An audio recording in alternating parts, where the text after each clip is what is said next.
go up in audio, but we can definitely test it. Include my audio button. Pressed.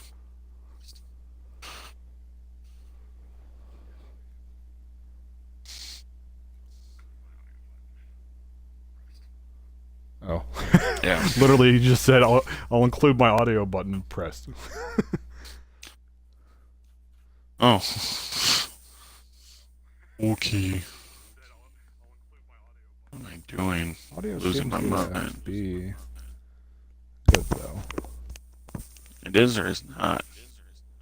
It is. It is the good. So, hello everyone.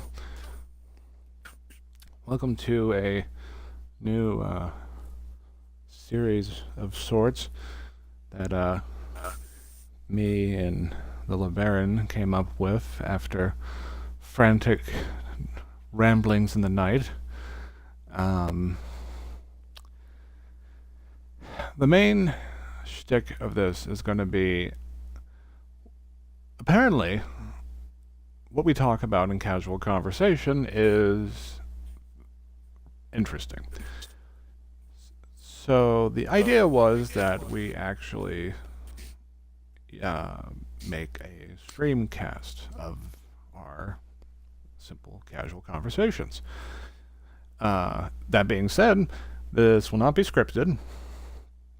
Neither of us are clever enough to actually make scripts. And let's be real, just reading, not really engaging. If you just read from a script. But yeah, we'll just be talking, and in the background I'll be playing through, well, for this one at least, Resident Evil 0 Wesker mode. But in a long run scenario, I will be playing through all of the main series of Resident Evil games, minus the third one because it hasn't had a modern release yet. But yeah, that's really about it. Did I cover everything? I think that covered just about all of it. Oh, yes, and one last thing. This will be 3-hour blocks. I'm a big proponent of 3-hour streams as far as decent content goes because it's like a little bit longer than a movie, but it's long and short enough to where like you'll get a lot out of it, but you won't get bored from it just being, lasting forever. That's my opinion, at least.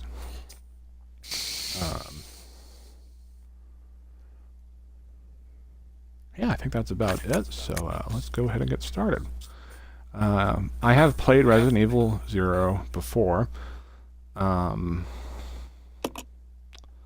I said, we will be doing the Wesker mode, which is what was added in the remake. And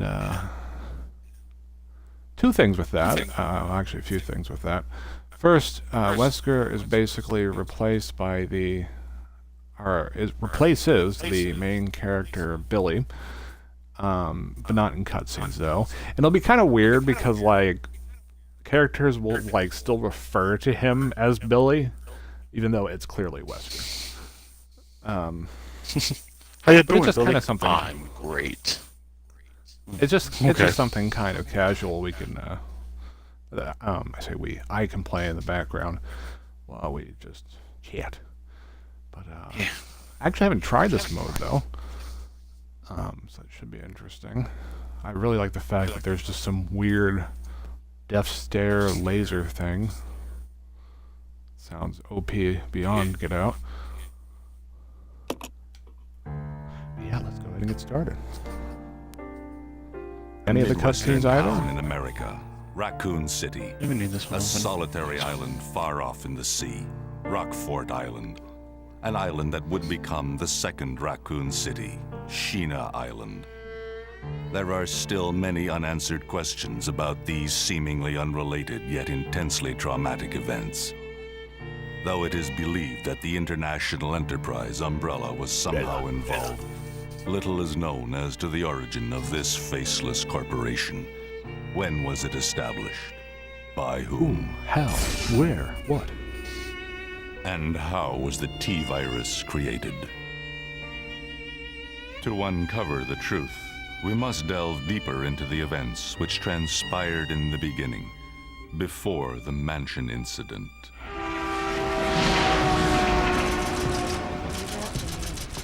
Really? 1998. Let's see. Do you think so too? Yeah. Do about it. Hold off for a while. But I wonder how those R&D people would react to this.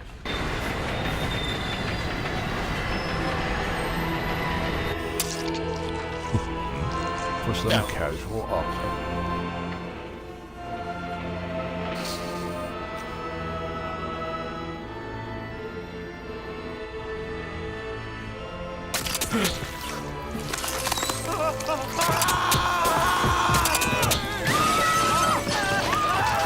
Nothing leeches like more than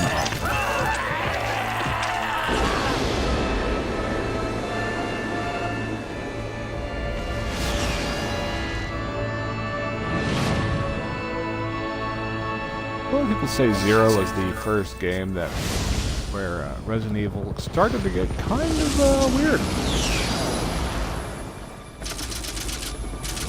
A little bit. I don't know if I would be brave enough to say like bizarre murders in the that's suburbs the of one Raccoon that does it. City. Nothing in our training could ever have prepared us for the nightmare that ensued. I never stood a chance. 9 legs. What's going on? Engine failure. Emergency landing. I meant to do. Wanted that.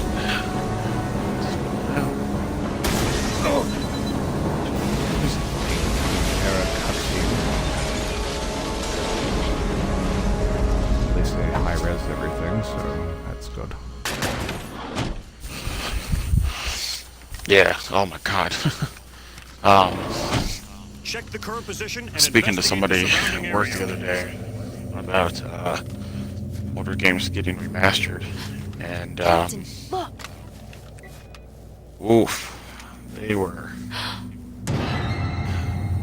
just hating on any game that has been remastered or ported that Captain! has not been 100% What happened? changed. Like, Yeah, you definitely see that a lot.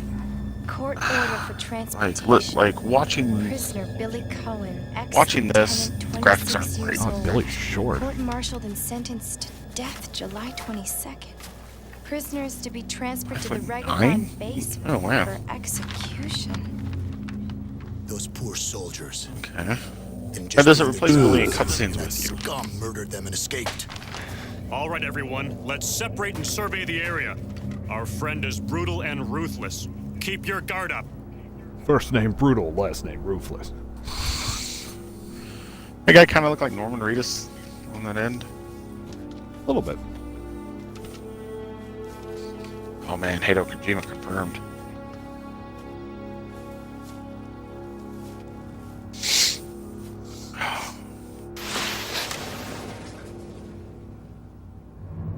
A train? Whisker crawling around the grass. They say it's supposed to be 53 on Tuesday, but I don't know if I believe that.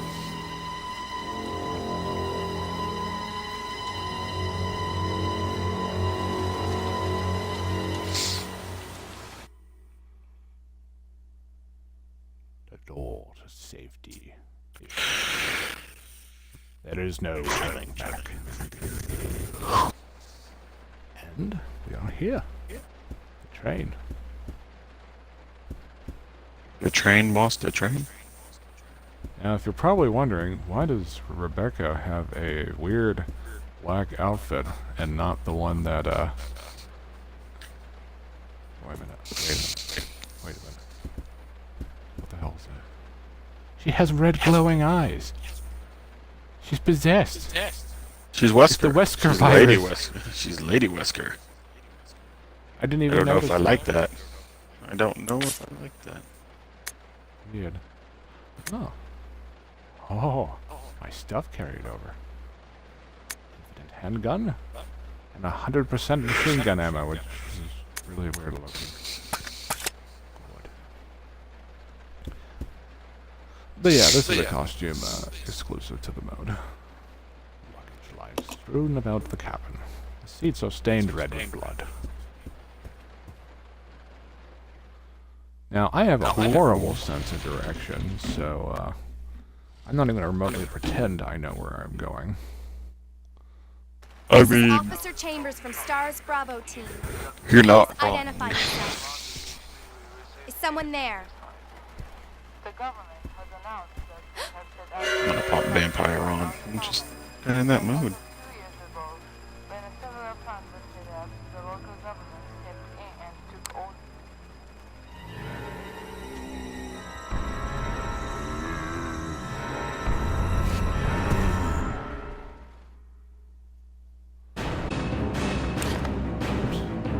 Pressed the wrong button.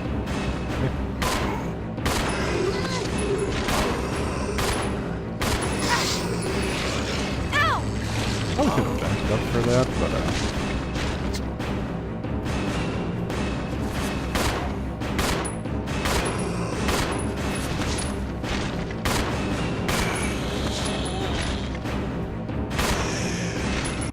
stay down, cretin. What just happened?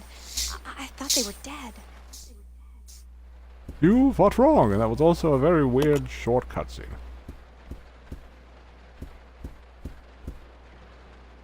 Evil. Fi highs. Evil. Nope, nope. The highs are definitely not evil, my friend. I will stop you there. That is my shit.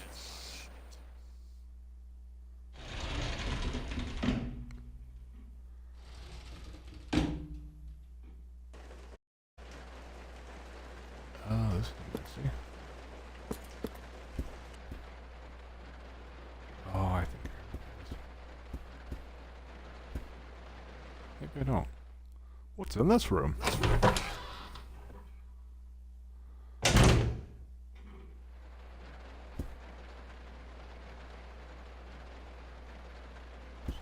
Use. Well, clearly I don't need ammo.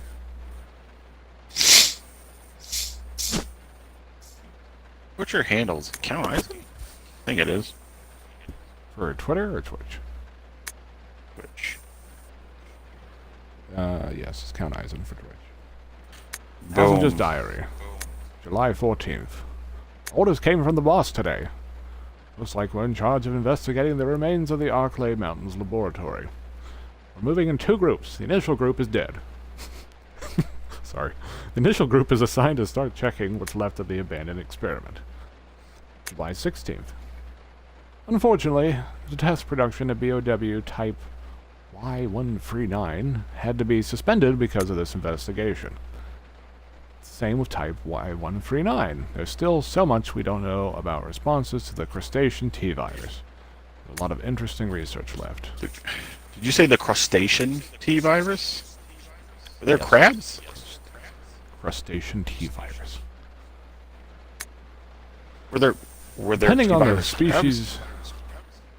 I think crustacean can be more than just crabs. I could be wrong, though. I mean, like, crustacean does cover more than just crab. It can get, like, crabs, lobster,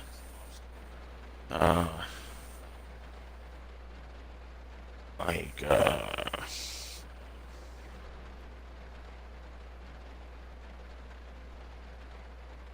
actually, let's just find out, man. Let's Google it. Or we Okay. can finish reading.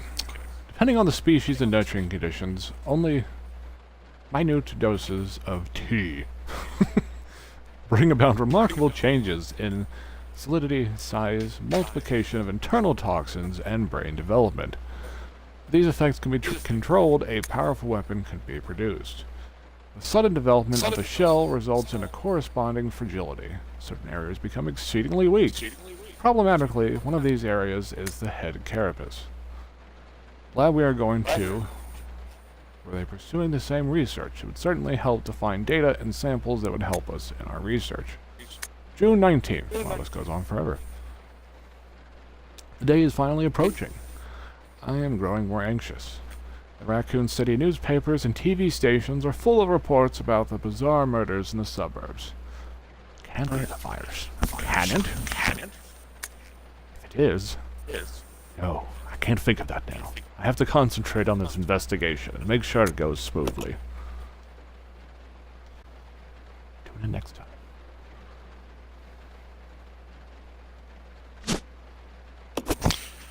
Oh, so I decided to do the Google real quick. Says crustaceans include animals such as crabs, lobsters, crayfish, krill, woodlice, and barnacles. Crustaceans woodlice? or woodlice, yeah. It says that it's usually treated as a free phylum. And because of the recent molecular studies, it is now well accepted that the crustacean group is paraphyletic. It comprises all animals into and crustacea clade other than hexapods. So, that's the thing. Here's the real names of a lot of stuff, and not reading that. Oh, God. It's 67,000 described species, range in size from whatever that's supposed to be at 0.1 millimeter to the Japanese spider crab with a leg span of up to 3.8 meters, which Yeah, to I've non-metric seen those. They people are quite big. is 12.5 foot leg span and a mass of 20 kilograms, which is 44 pounds. Like a terrorizingly large, like, child. Investigation orders. Stained with blood. Some sections are illegible. 8 miles north of Raccoon City in the Arclay Mountains lies our company's management training facility. It was shut down years ago. Now, W are conducting a preliminary study into the reopening of the Preliminary tutty. Itties. First investigation unit is RD on site and opening the investigation. I want our team to to provide support. The following orders: Will M. Bark and 1S I Ves Gat O und. The rest is torn and You're just unreadable. making stuff up.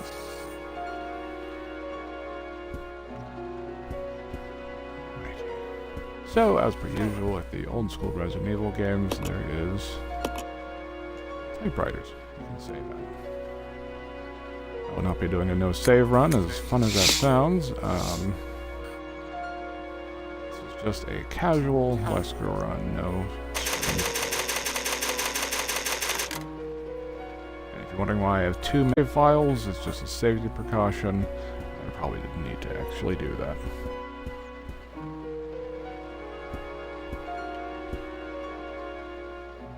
Can't tell if that's a terribleness on your end or my end. What's wrong?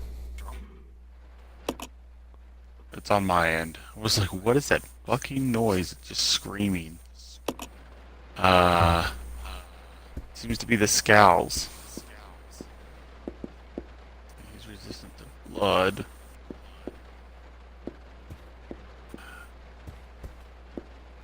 What's this? Hmm. Training employee corpse has been brutally torn apart. He's holding something. I cannot carry this item now. Why can't I carry it now?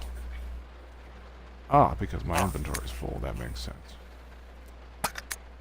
Stashing too many things. Moron, though, I picked up ink ribbons and forgot to drop them off. Just gonna do that. So, this is a bit of a weird thing.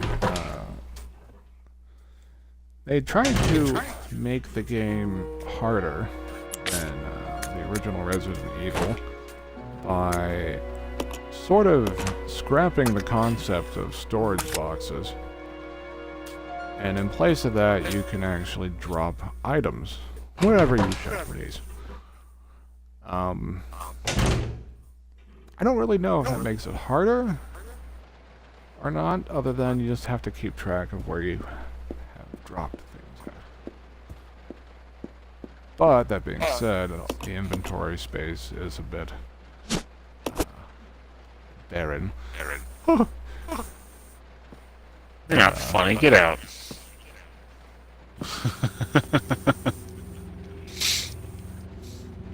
Eva. Oh, that's Wesker there. Billy. Lieutenant Cohen. So, you seem to know me. Been fantasizing about me, have you? You're the prisoner Billy's that's voice being actor as transferred for well. execution. Oh. You're with those soldiers outside. They're just stuck. Oh, I see. You're with stars. Well, no offense, honey, but your kind doesn't seem to want me around. So, I'm afraid our little chat time is over. There's a lot of guys. Wait! You're under arrest. No thanks, Dollface. I've already worn handcuffs. I could shoot, you know. Handcuffed at the watch. What's wrong with you?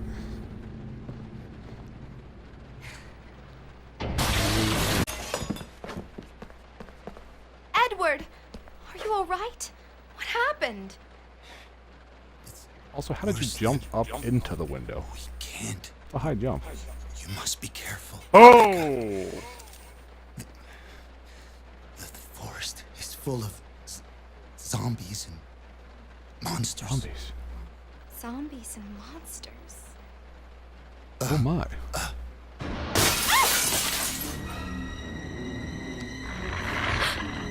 Tag reference?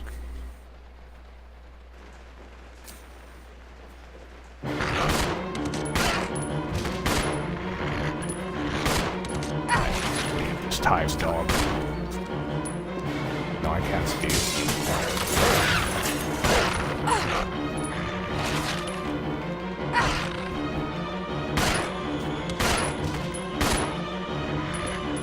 Can't see it. Come back over here.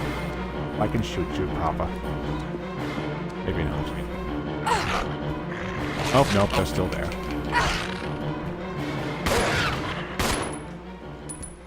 How rude.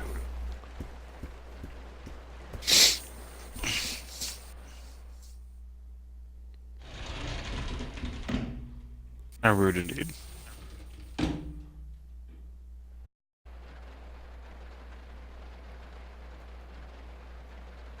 Is that what I'm supposed to be doing?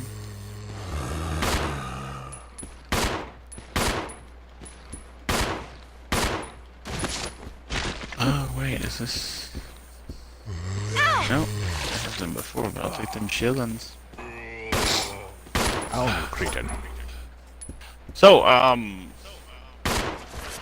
had a very interesting conversation, with the... They're not really... It's not really a coworker. I'm going to refer to them as a coworker, but they are a subcontractor for my company.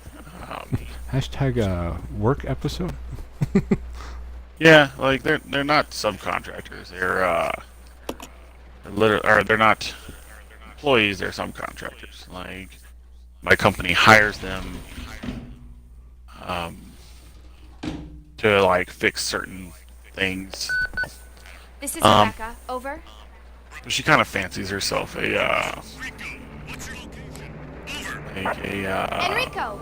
Hello! Can you read me? The word I'm looking Please for. respond. Rebecca, I can hear you.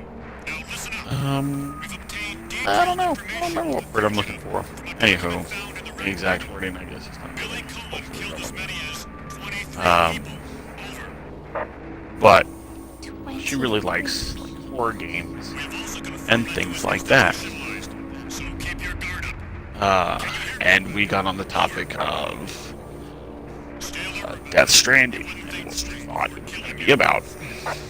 Enrico! And of course, Hello? I give my opinions, which I feel like there's definitely going to be genuine horror elements.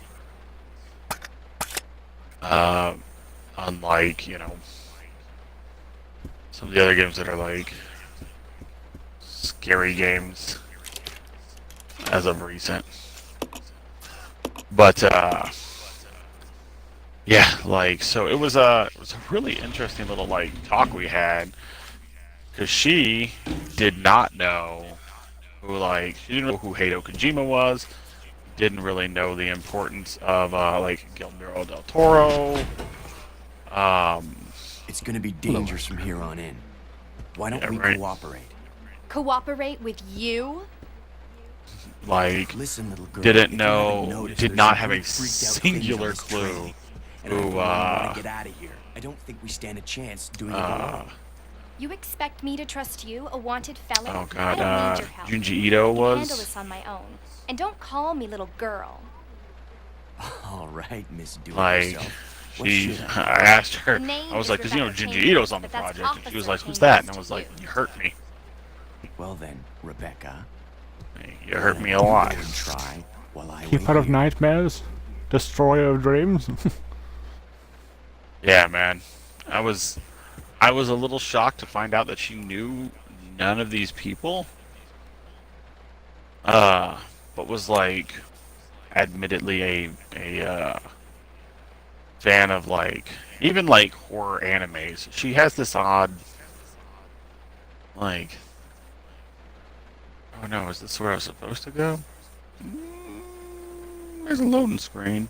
I fucked up. Anywho.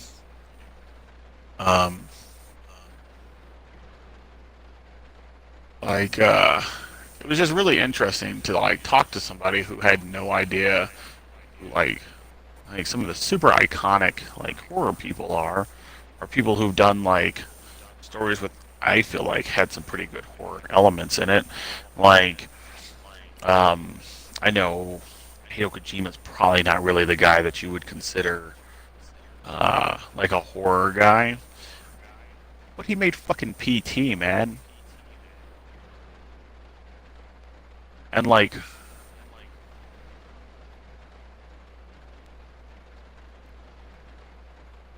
the fuck am I? Where did I go?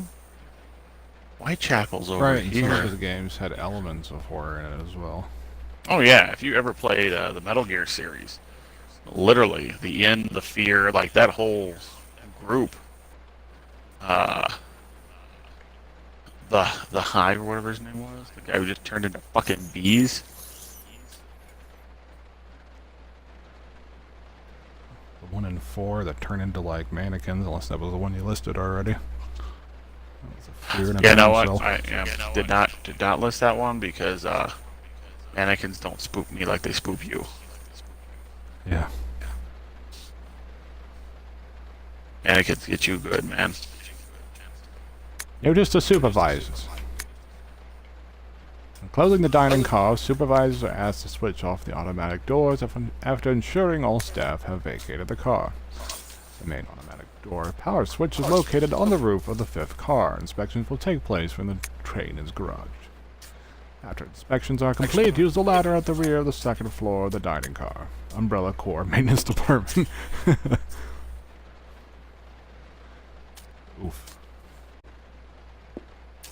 No power, so open. I go up the stairs.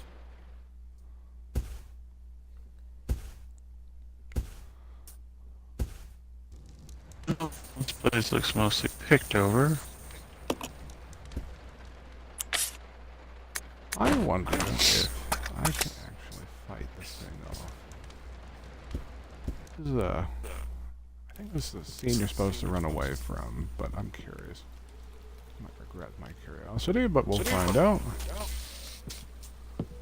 So tell me, like, as in, like, on a real note, what when did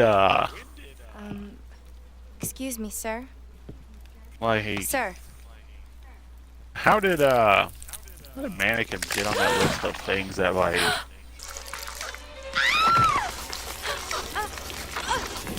things that like fucking get you, man?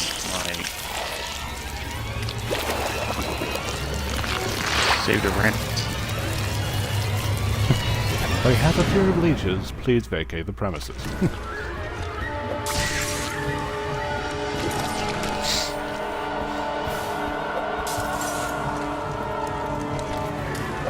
banning? I don't think it's banning. Oh my!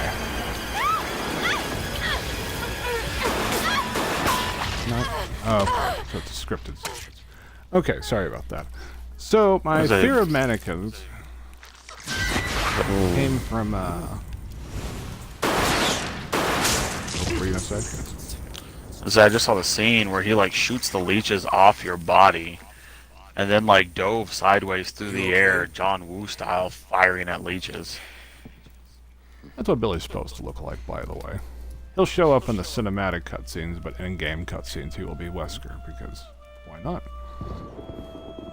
And now for your local opera station. Just this high-pitched screeching. It has a weird, like, Devil May Cry vibe to it. And honestly, I wish I could say there was, like, a story to that, but there's not. I think it's probably one of the, like, one of the more interesting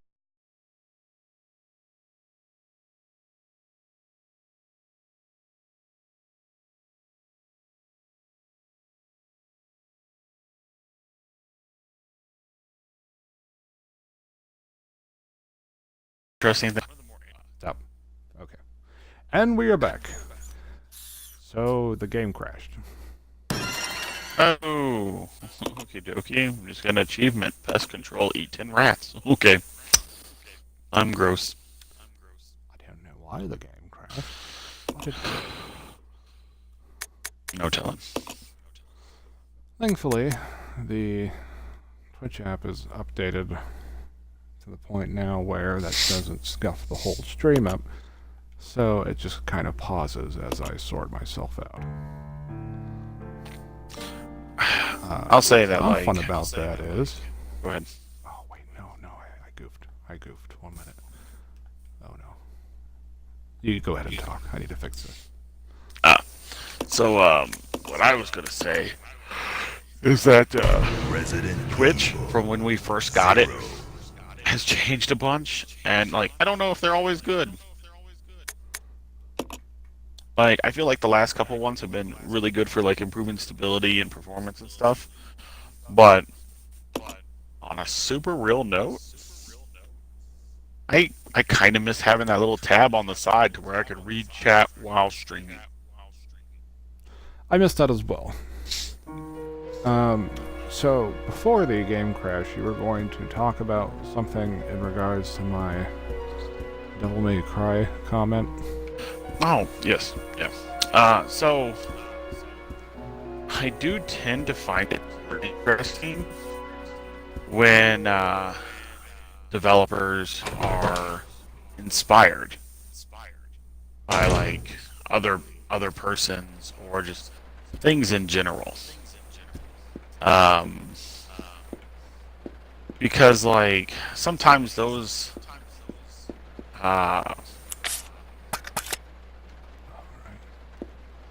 like inspirations are super clear, and they're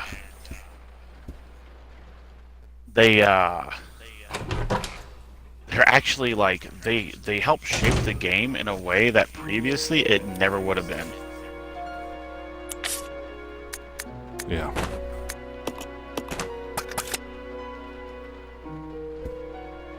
And I don't know, I just really enjoy that.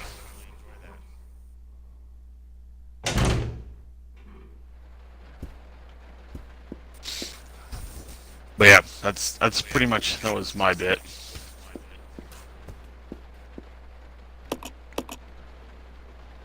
Is that like, whenever we see, like, games that are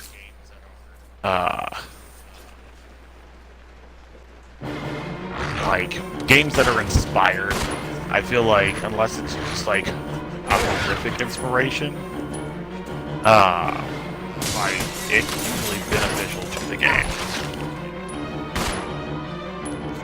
So, on that topic,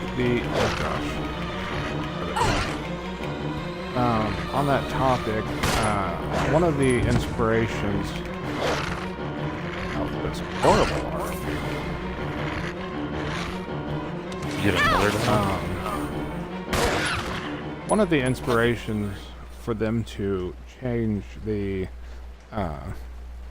sort of core mechanics in this game compared to the first one was to go back to the main source of inspiration that the Resident Evil series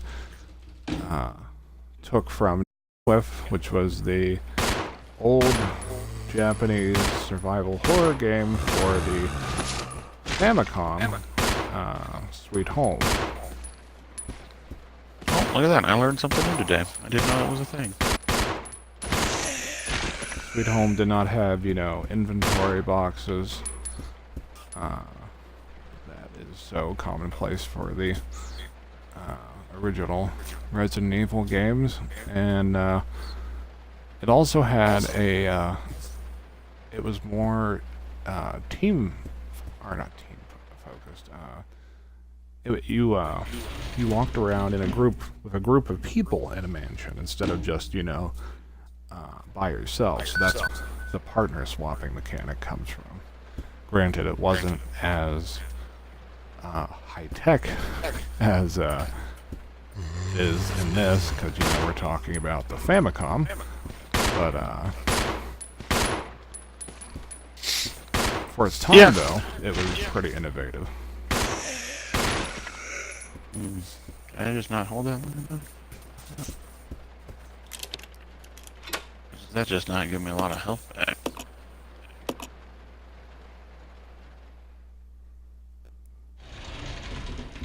That being said, the reception to the partner swapping mechanic, as well as the addition from the norm, was not hopefully great.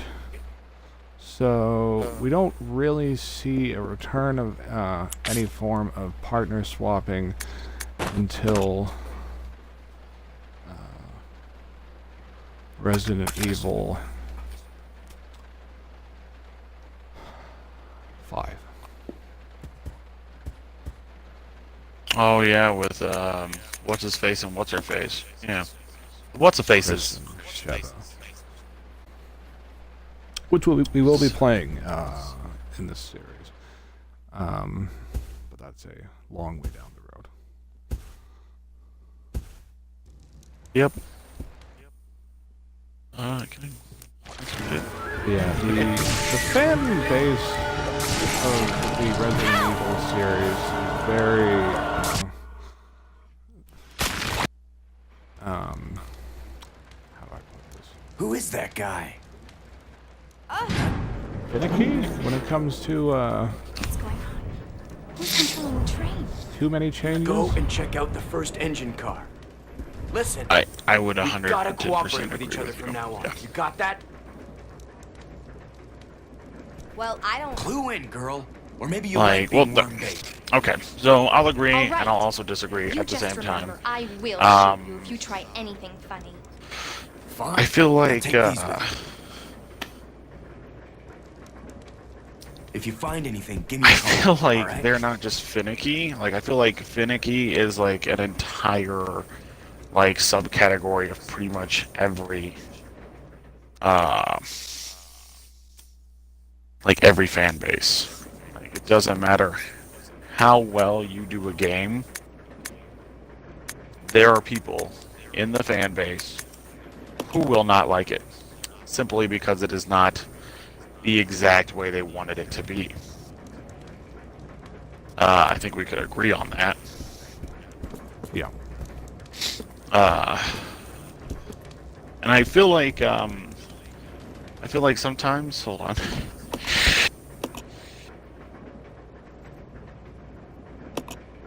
Sorry about that. There was a sneeze in there. Sometimes I feel like when a game is not done as perfectly the exact way like somebody wants it, like it kind of gets shit on. Like I feel like this is also like one of those things that, like, if a company does something that the group doesn't like, it will once again be attacked, shit on, or existing. And that's something that I cannot stand.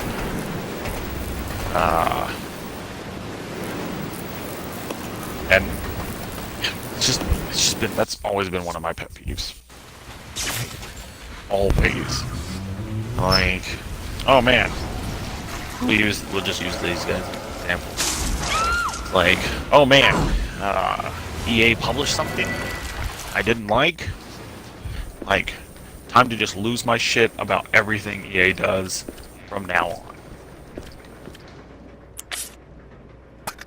Yeah. And I feel like that's super detrimental to the gaming community as a whole.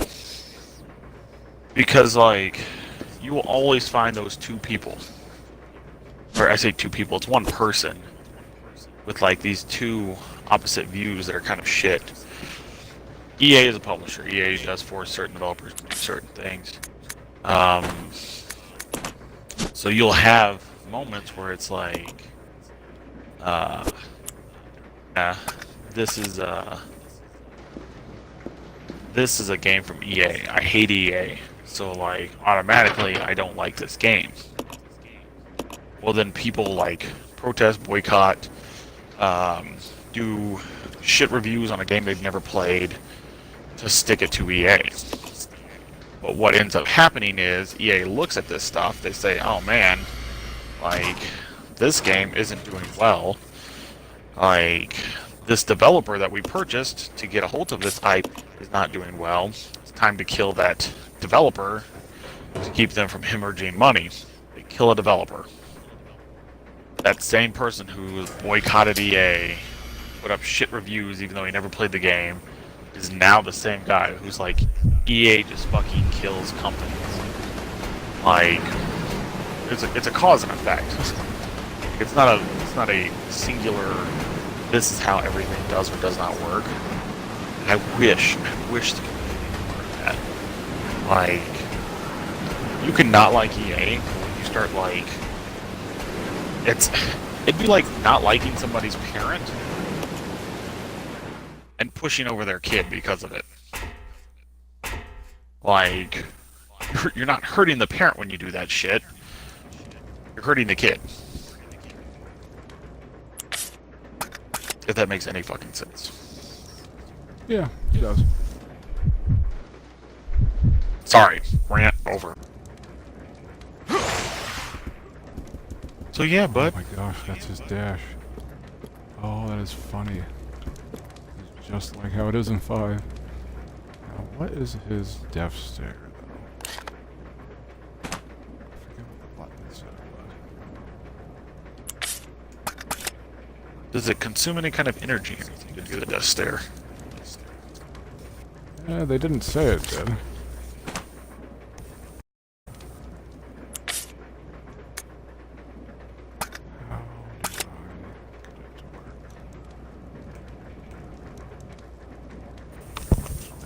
We forgot.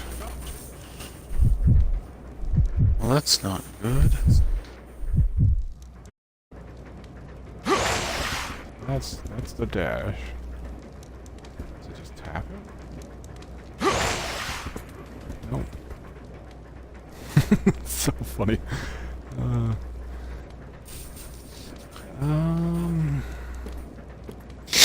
Let's see.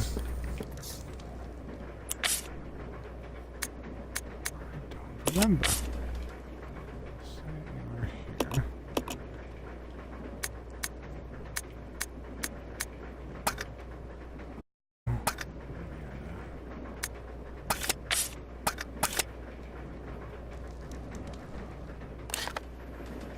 That.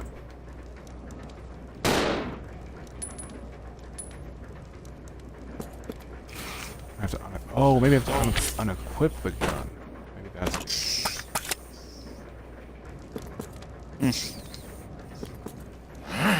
Sure work. them. That's nice. Oh my god, there it is.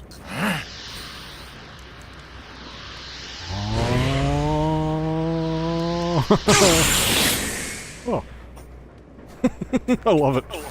Oh, great. Absolutely fantastic.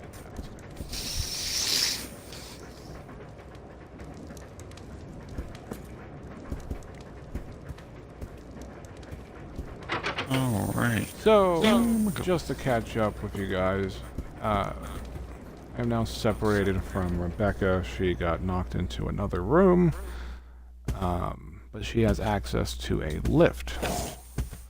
So now I have to actually get her out of. Is there a jump scare here? There is a jump scare here. Jump scare warning for anyone prone to that. I think. Maybe not. False alarm.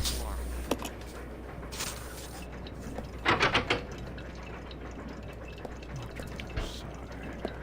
think this is where the lift is, if I remember right. Yeah. Ooh, shake.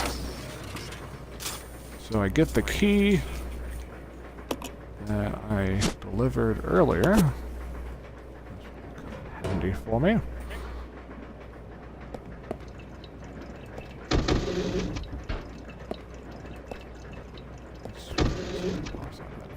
I could be wrong though.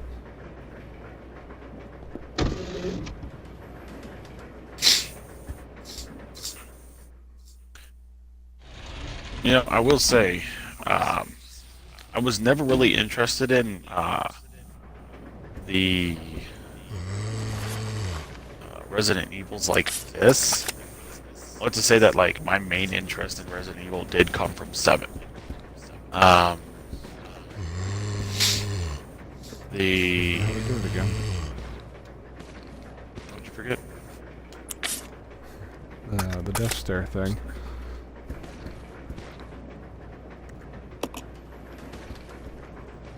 There we go.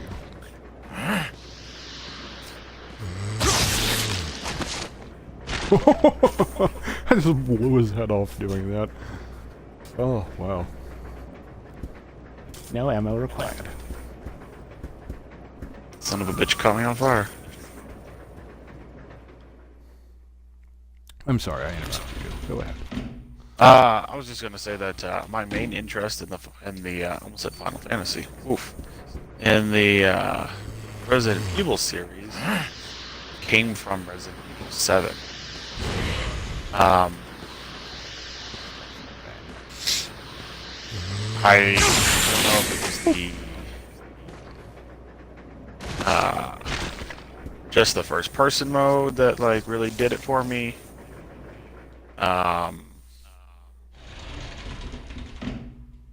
Like, oh wow, I just turned the corner and got slapped to death.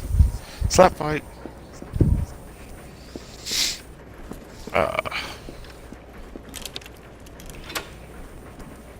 But I really loved the like. I love the kind of visceral like.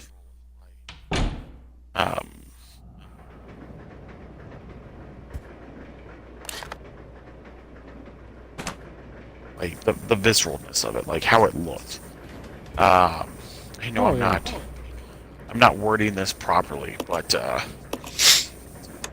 Resident Evil 7 had some really unique concepts and ideas that it was running through, and I loved it. I loved the characters. I was invested in characters that normally I wouldn't give a shit about. But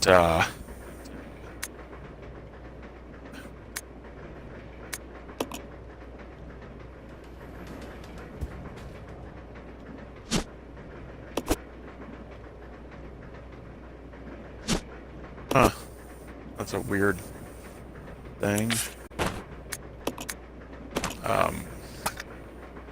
just had a thing pop up, and it was like community call out. What the fuck is this? I didn't even know there's such a thing as a community call out. But it's apparently somebody in the community who's done well, and it's apparently some rich old weirdo who, when he died, pour my money.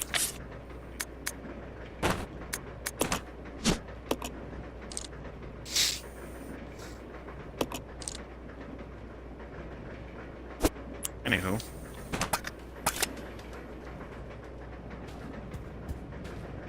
Yeah, and Capcom definitely noticed that people enjoyed the level of detail that went into 7, and the director made sure to not only use the same graphics engine for the remake of 2, but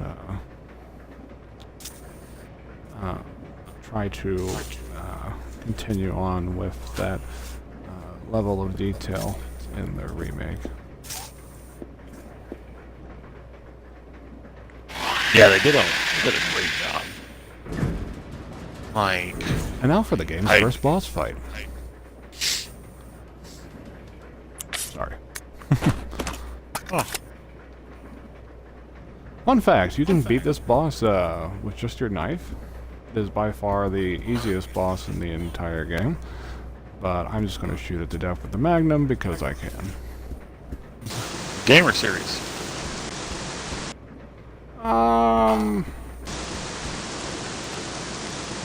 That's a good question, huh? One could possibly say series, but I don't know enough to actually determine that. Okay, fair enough.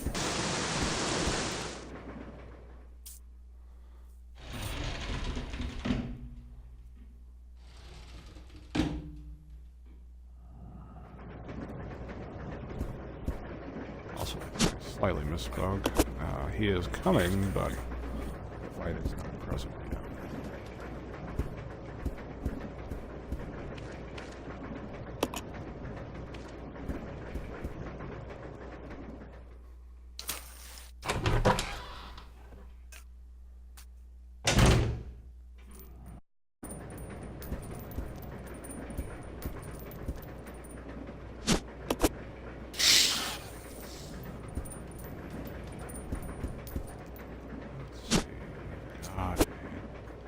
Hunting rifle, I believe.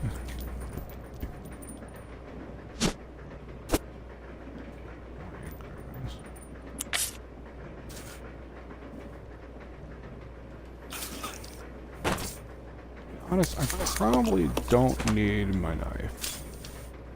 I'll go ahead and drop that.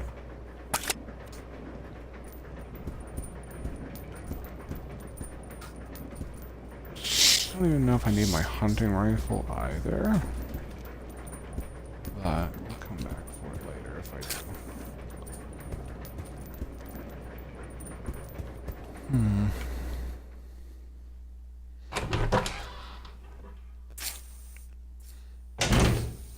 Not allowed to parry you.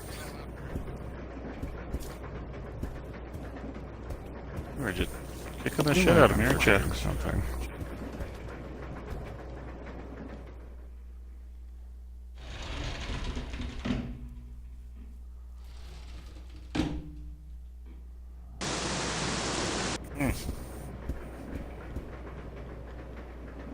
Aha! I'm not. Boss fight. Now is the time for the boss fight. I'm sorry about like that constant nasty noise of me like my sniffles and shit.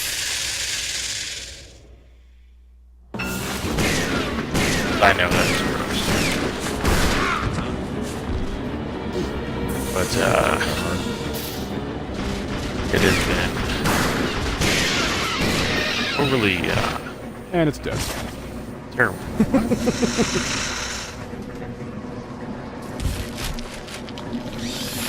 Very long, drawn-out death animation, though.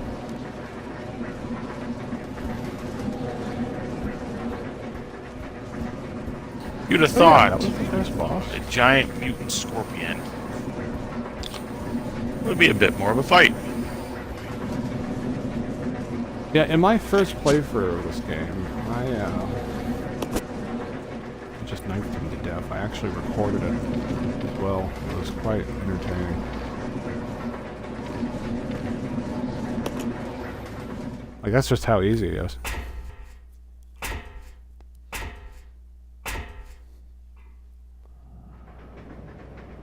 So I guess, if I remember right, I think the knife, the hits of the knife, like, stun locked him, and you could just cycle that over and over again. I could be wrong, but I think that's why it was so easy. You actually got a pretty good hit on me, that would surprise me, but not much of an issue either way.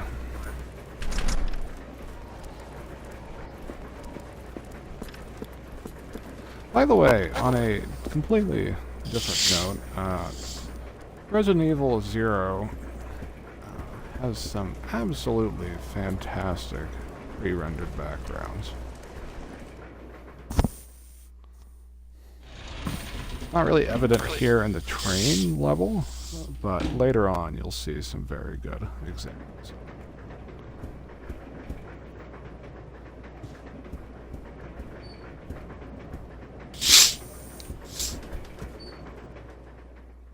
What was up here again?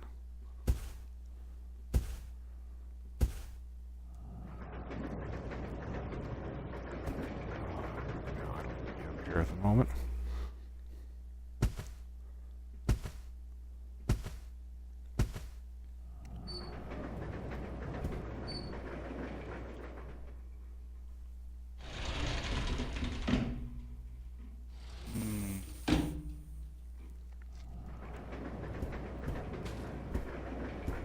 Take a wrong turn.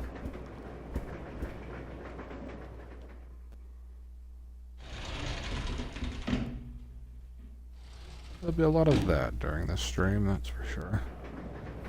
Many wrong turns, especially when we get to the mansion.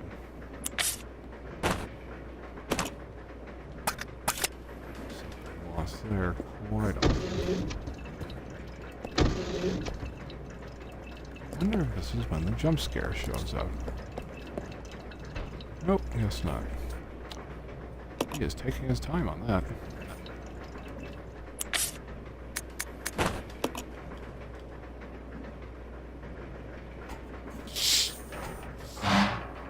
Sorry if I go quiet, I am still playing Vampire, and Vampire has a lot of dialogue.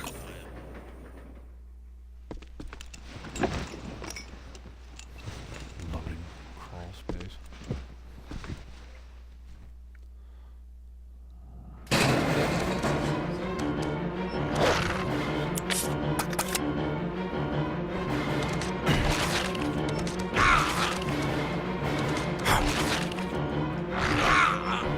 I've made a mistake.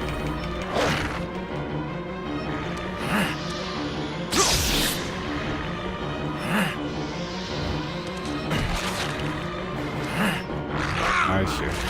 Okay, that's good now. Oh, I want that. Thank you.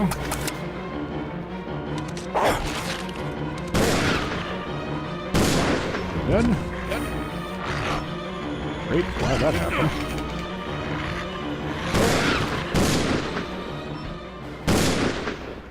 Okay, for future reference, the death stare attack does not work on dogs. As much as my disappointment is. It's only effective against zombies.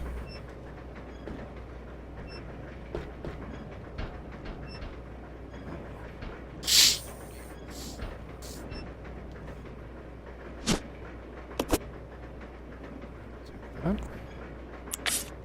I believe that goes here. One more to go.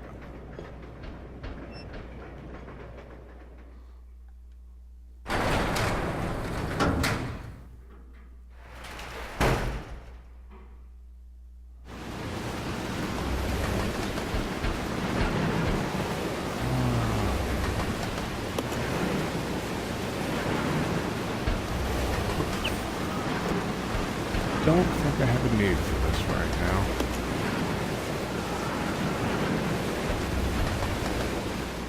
I'll go back to that another time.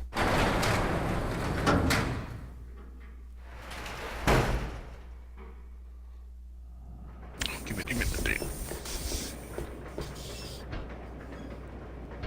So, as we continue to progress through the train, I feel like would be a good time to talk about the slightly bizarre development process of Resident Evil 0.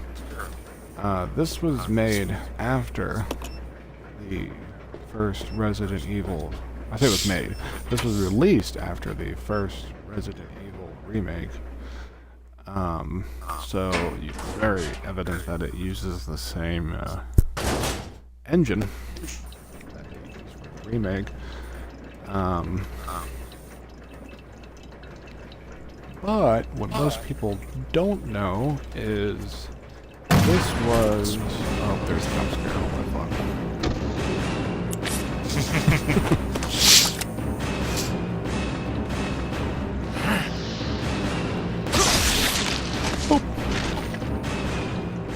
Jump scaring me. His head explodes. Well then. Hello there. Anyway, back on track. The original intended release for Zero was for the Nintendo 64 DD.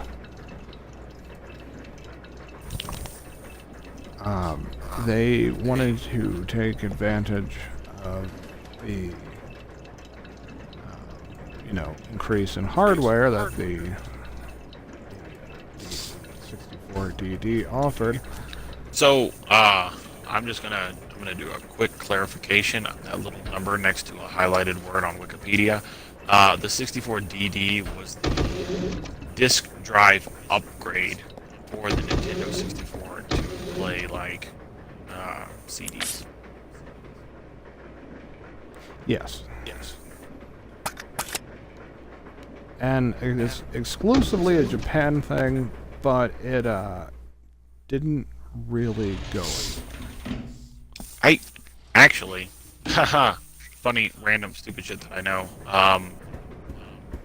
There was a US version of Mario 64 for the 64 DD that was purchased a few years back. And it's actually super interesting because, like, when you compare it to the cartridge version, there really wasn't a lot of differences. Okay.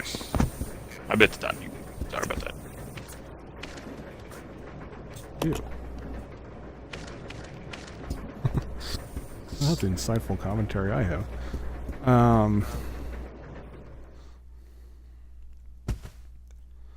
But yeah, so they intended to make it for the 64 disk drive, but the long story short is the disk drive didn't pan out. It just didn't work. And in result of it not really being hit over in Japan, they decided to shift attention over to the GameCube. The game more centered to work around the GameCube technology, which kind of pushed it back a bit, if I remember right. I could be wrong, but I believe it pushed it back a bit. So that's why the remake came out first. I say the remake of the first game.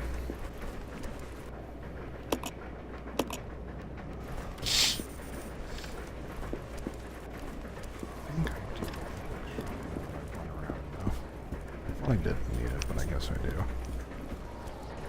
Sorry. Yeah, I think I pushed it back a bit.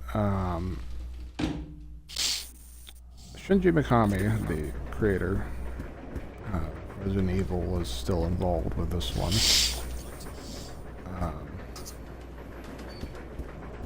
Like 90% confident on that. And you can definitely tell.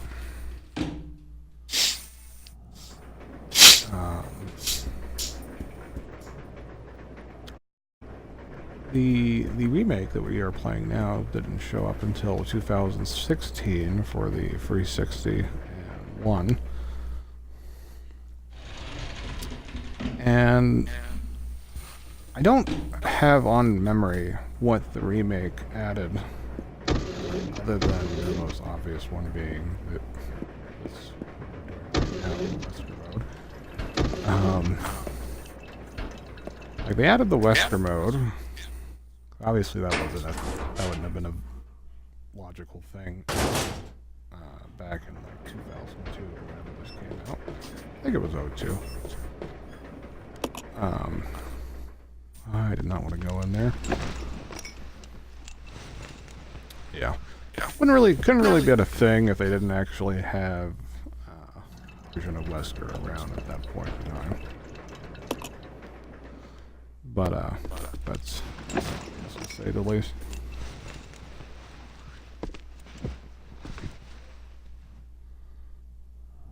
Might have been one other thing added. I don't think it was Leech Hunter mode. I want to say Leech Hunter mode was a thing in the original version of Zero. I could be wrong on that, but I'm fairly confident it was not a new edition.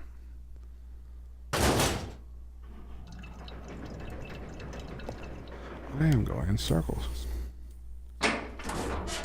How dare you? By the way, in case anyone hasn't noticed, I have already dropped my pistol and accompanying ammo, because why carry around a pistol when you just have a magnum?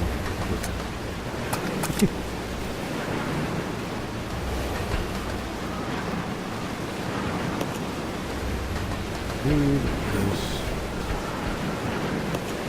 I should actually get it.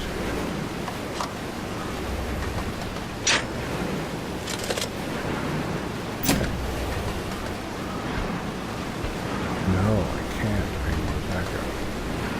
I'm missing a step.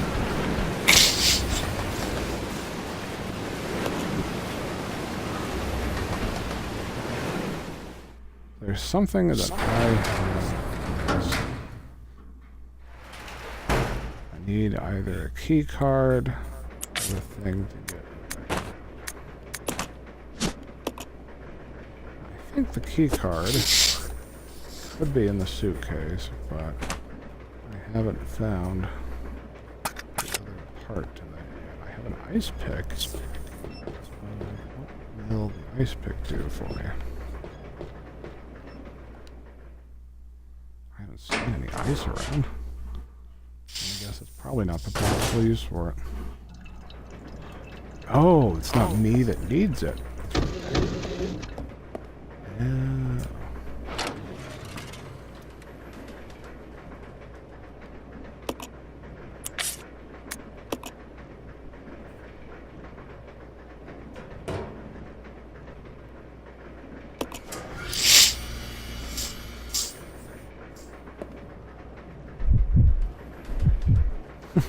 In case anyone forgot, yes, Rebecca is still here. She's just stuck in us.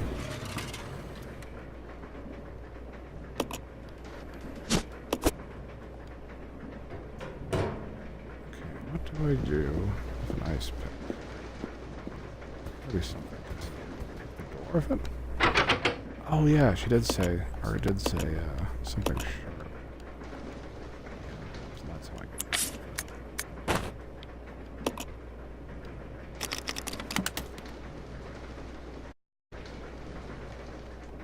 There we go. Puzzle solved. I was just missing a step in my thought. Oh, flaming zombie.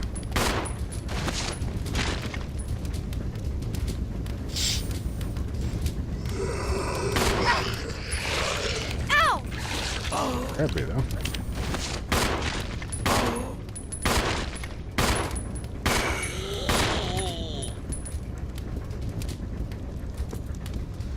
Okay, that leads back. Right? Yeah.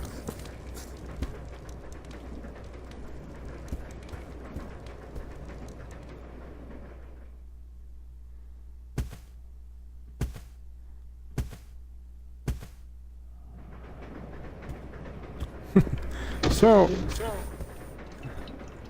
I'm going to talk about this because it is just something that I have discovered recently and I've developed a slight fascination for. This is hopefully off topic to the game, but that's what we're here for. Random conversation. I'm a little late to the party on this as well, so a lot of people have heard about this already. But I just recently decided to actually look into what it was. So, for a while now, I was hearing bits and pieces about something called KDA. And I didn't quite know what it was. I knew there was some kind of character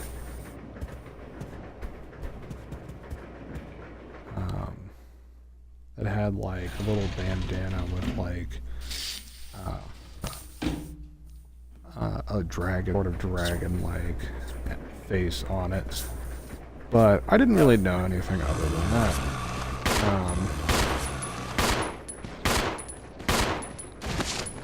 And I kind of stayed that way for a few months. So just recently, I decided out of no particular reason other than just random impulse or boredom, whatever you call it, I was like, I'm going to actually look up what this is. So, apparently, KDA is a... You're going to kick out of this bear, and if you didn't know what this was already. KDA was apparently a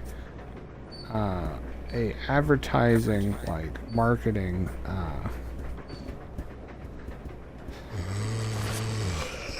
a sort of like a gimmick of sorts that the developers of League of Legends came up with to sell character skins for their games. Huh. And the gimmick is that KDA is a pop idol group. I was hopefully unaware of this, so you could imagine I was surprised to find all this out. Now, it's not anything as simple as just, oh, they're a pop idol group, like, in, like, the game's canon or something, and that's the end of that. Oh, no. There is a music video. And it is absolutely fascinating. They did a remarkable job with the animation for the music video. It's an animated music video. But oh, those are called they did a AMVs, my remarkable friend. job. No, it's not an AMV. I know. God, does that date us? Is AMV still relevant anymore? I remember that was really popular at one point in time. Anyway,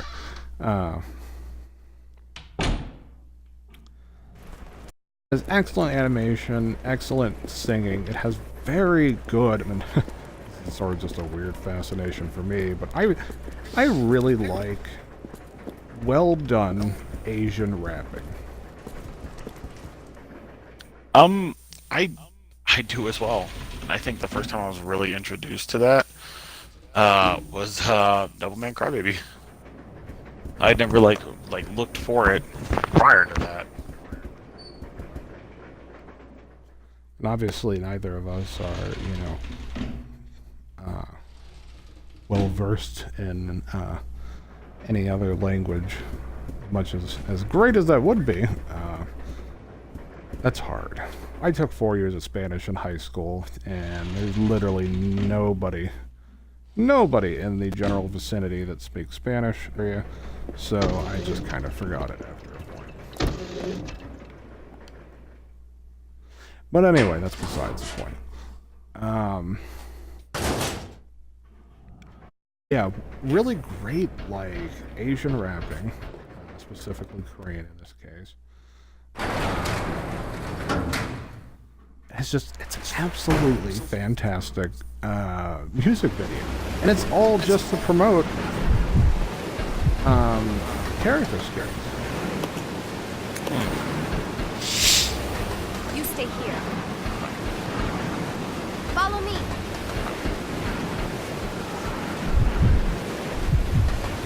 I don't need this. Roger. This is your chance. Okay.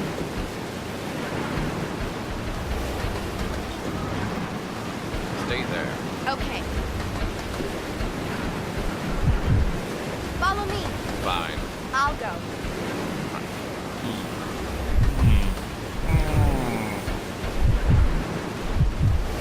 Come on. Fine. I'll go. Oh, let me Fine. stay. I'll say though, like Leland been doing some weird stuff lately. This way.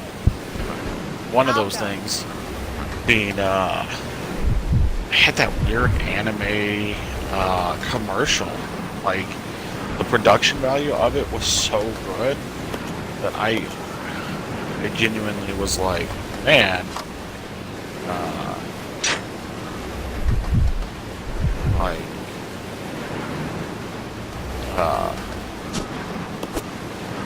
like I was just I kind of wanted to see an anime based on it. Not to know it turned into an isekai, but an anime based on it nonetheless. I felt like that would have been really interesting.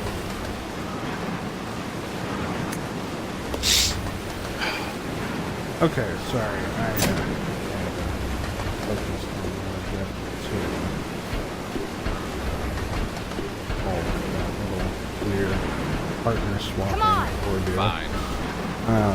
But back to my original conversation. So yeah, apparently the KDA music video has been a popular thing for a good bit now, and I'm just really slow to the upkeep on that. But it has like the music video itself has like 100-something million views. Wow. Like, it was just hugely well received.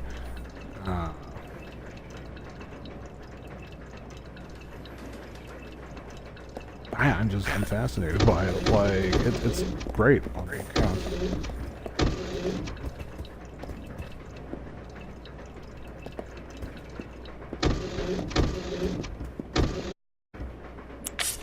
Yeah, I just wanted to talk about that for a bit.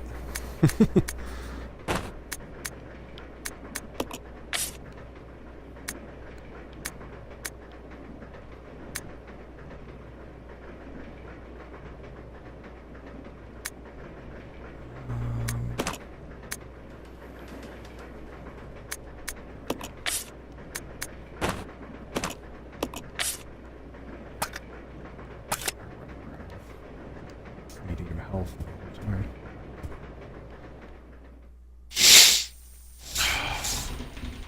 But yeah, if I hate being sick. you're dude. I hate also it so much. I can imagine. If you're also slow on the upkeep like I am, and you've somehow never heard of KDA, I highly recommend checking out their music. I obviously am not sponsored by League of Legends. I honestly have never played League of Legends. But their music video is absolutely outstanding.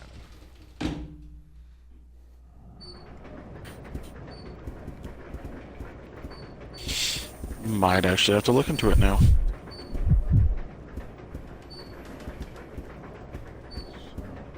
I think.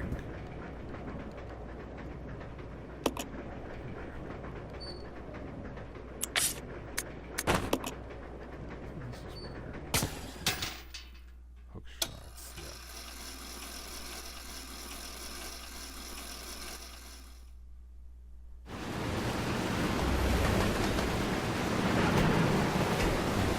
Alright, why am I up here?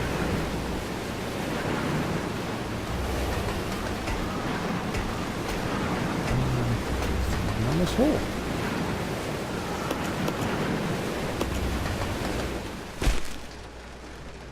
Oh, hello, zombie friend.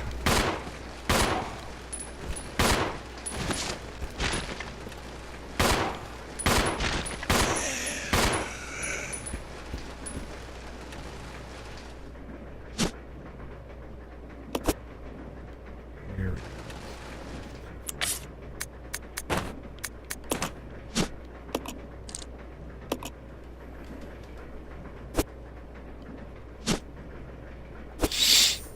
Good, the other part of the suitcase.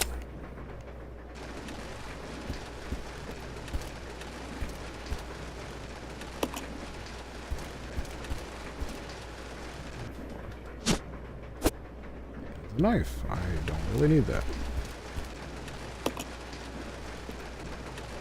Don't need it? How rude.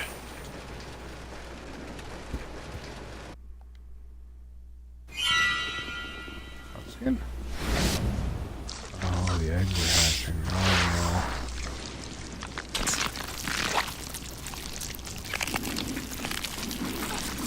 That is that whole hallway eggs?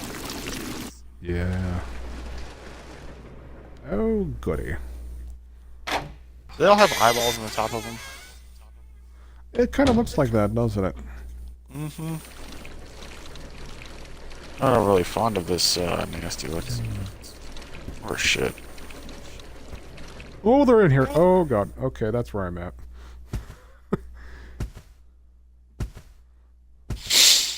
Not really something I'm going to stick around with.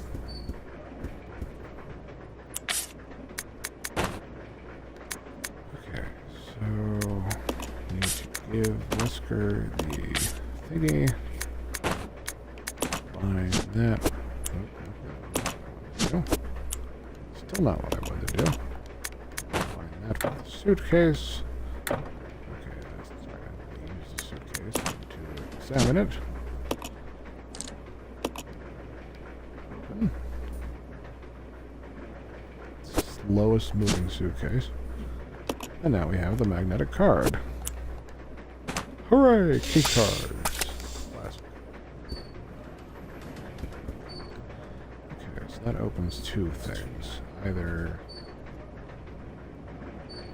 Oh, I think it does... It functions to shut the brake off. Or not shut the brake off. But there is no brakes at the moment. Activates the brakes.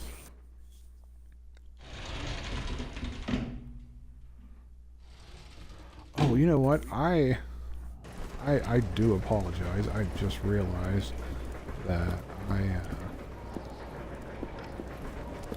I deviated from a original topic a while ago and never really actually touched upon it after the fact. You had asked me. Oh, I guess. Where did Rebecca go? Oh my gosh, I left her behind. You had asked me earlier what was the original cause of my fear of Oh yeah, mannequins. and I, for whatever reason, This is your distracted chance. and Roger. never actually finished conversation. So, my original fear of mannequins stemmed from a Half-Life 2 mod called Nightmare House 2. It's a free-to-play mod on the PC. I'm sure you can actually find it now if you so desire.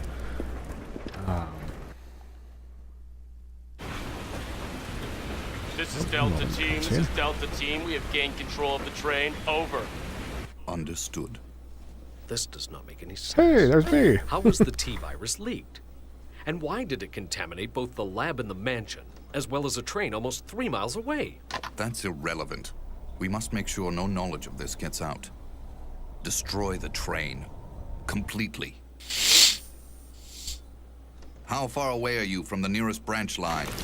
About 10 minutes, Duke. What happened?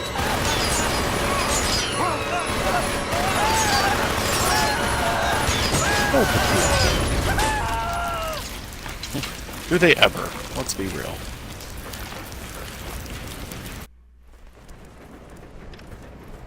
Anywho, so Nightmare House 2, free-to-play Half-Life 2 mod. Very well done. I actually beat the first one. First one's a bit, like, it has a lot of, like, older assets to it. It wasn't really as well polished. But, 2 was a far greater improvement. But there was a particular scene in Nightmare House 2 where you're in this, like, underground area, and you've been down here for quite some time. And, you know, isolation starts to kick in after a bit. The train will either derail or crash. I gotta stop this thing.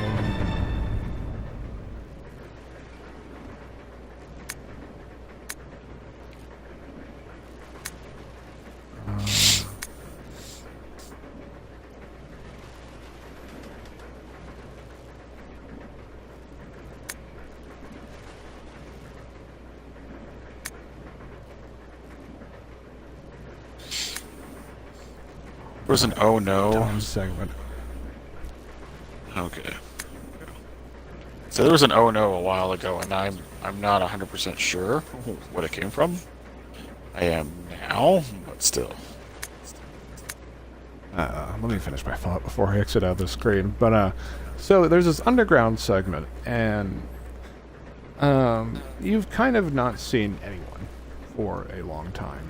So it's getting a bit creepy, isolated, and the desire to actually run into somebody is tremendous. And I'm like going through this underground area, and there's this closed off room with a window in front of me, and all of a sudden I see what looks like a person walk up. Like, almost like a soldier, I think. It's been a while since I played it, but it was a person of some sort. Come up and, like, wave at me, and then, like, proceed to bang on the window. Then, you know, my initial thought was, oh my god, finally a person I can talk to in this game. And I hurry up and get inside the room to find out it's a mannequin. There was no person. Well, now granted, that's not scary. Is it bizarre? Yeah, but not really scary. So I move on from that, and I suddenly get the feeling that I'm being watched, and I turn around, and the mannequin's gone. And that freaks me out, of course. So I'm kind of looking around, trying to find where the mannequin's at, but he's nowhere to be seen.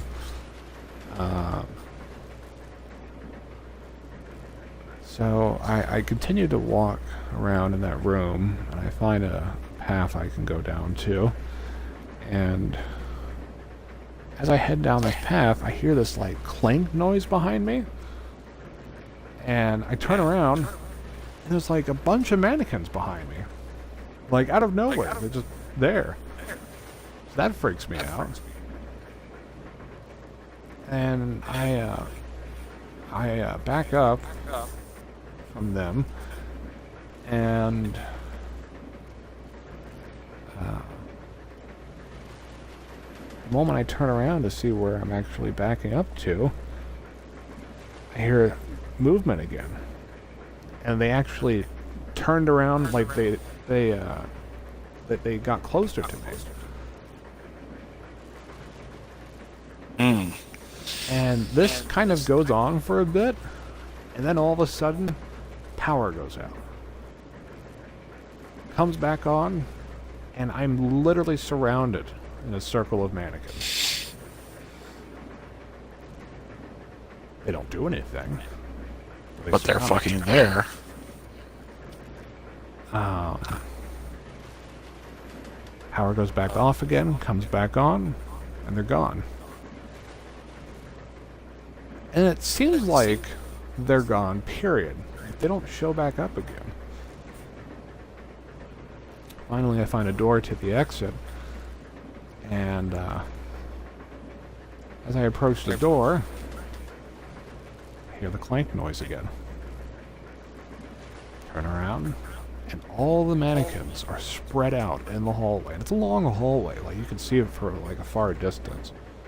They're just all there, looking at me. Well, that was the start of my mannequin errand. And this progressed further on with games like Condemned Criminal Origins, where the mannequins would literally come to life and beat you to death. that was unpleasant. I was going to say my first introduction into like terrifying mannequins was Criminal Origins. And then to top it off, later down the line, I played Silent Hill 3, and there was a horrible mannequin scene in that one. That is very memorable for anyone who's played Silent Hill 3. And the second movie proceeds to butcher it and make it worse at the same time by creating a weird hybrid mannequin spider CG thing.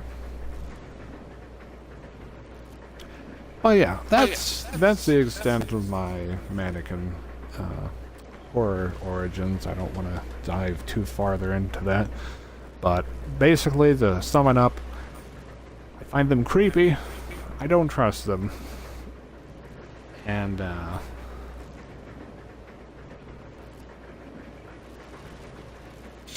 they're unsettling to me. And I don't think I'm the only one, because fun fact, this is the last thing I'll touch on.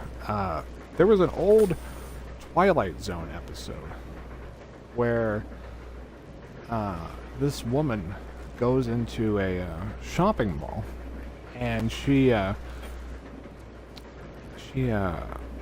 goes to like this floor in the shopping mall, and it's like super deserted, but there's a bunch of mannequins all lined up in like, you know, very atypical spots that you would see for that time period of a shopping mall.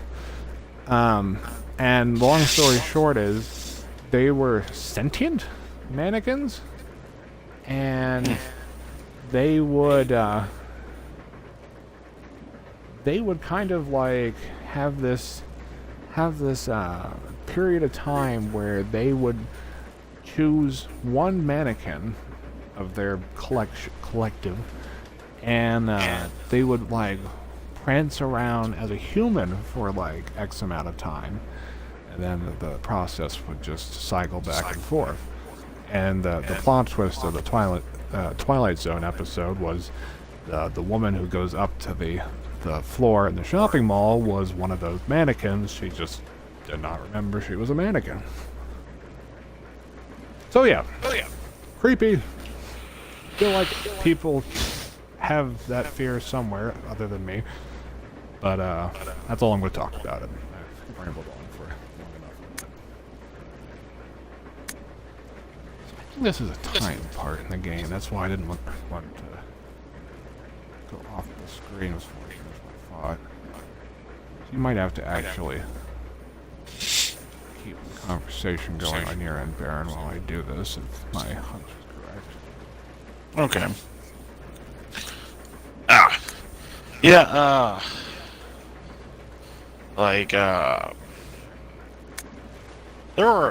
there's only like a few things, like jump scares. Jump scares get me,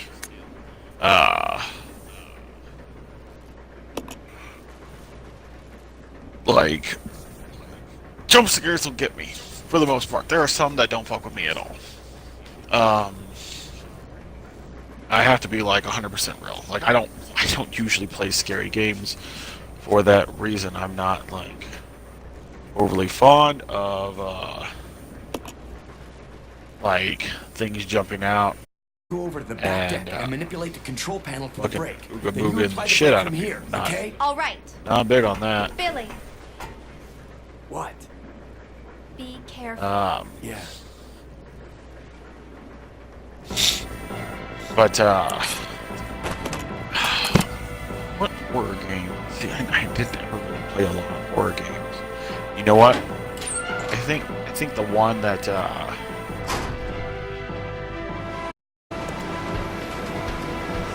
ooh, excuse me. What was that name of that game? It was an old PlayStation game, maybe a PS2 game.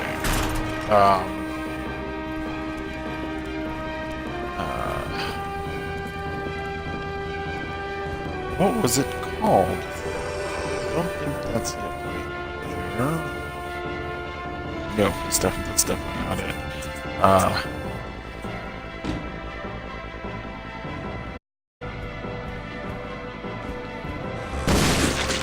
Let's find out.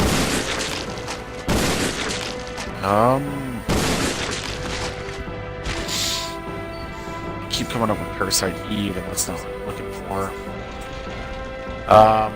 So it was a game. It was actually really similar to the Resident Evil series. It came out on the PlayStation 1, and it was about these researchers who go to Antarctica. I say researchers. It was about a team that goes to a research center in Antarctica to figure shut off. And you should know everything's going to go terrible when the way to sneak in, like, you have to, one, sneak into the facility, and two, like, you had to sneak in through a broken cooling fan duct. Like,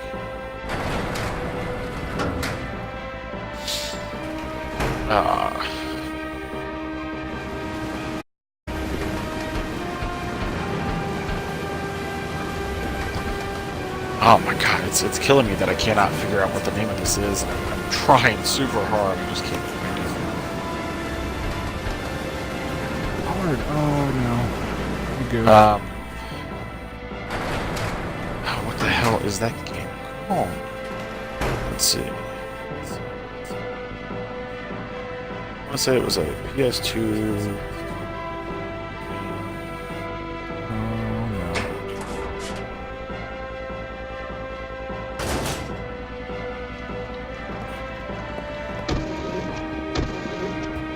Was it called Extermination? Very well could be it. But that was kind of like my first introduction into, like, oh god, everything is going to get terrible and fucking murder us.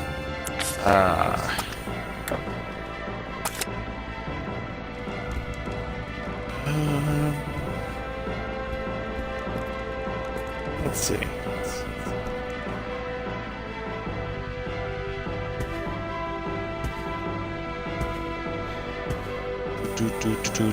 I think this is it. This is it. Extermination. It's an old PS2 game.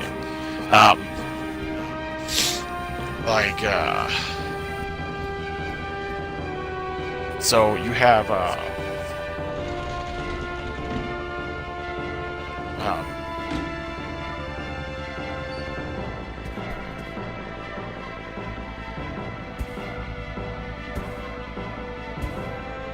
but so anywho, so this game had things that would infect people and turn them into like these monsters that would then infect other people.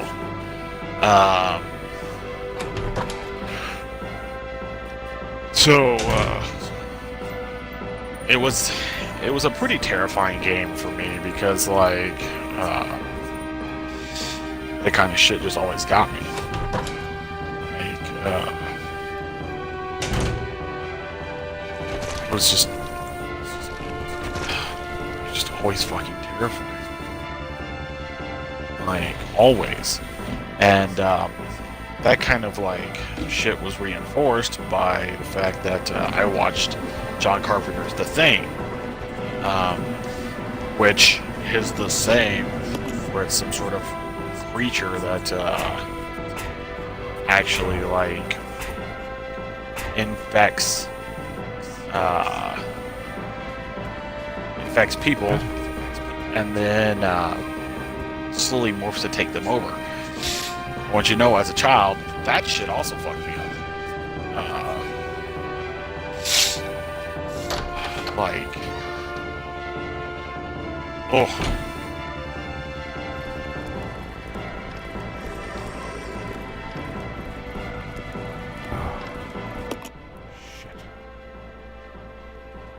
We have a problem, guys. I have to actually look up where this magnetic card is at. I thought you got the magnetic card out of the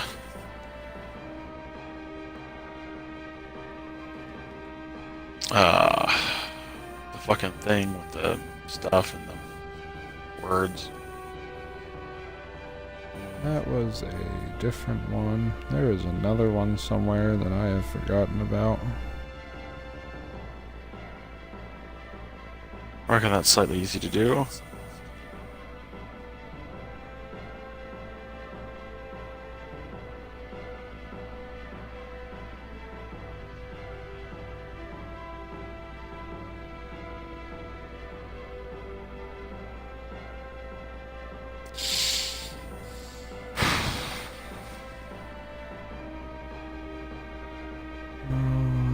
Apologize. I do not function well with timed aspects in games.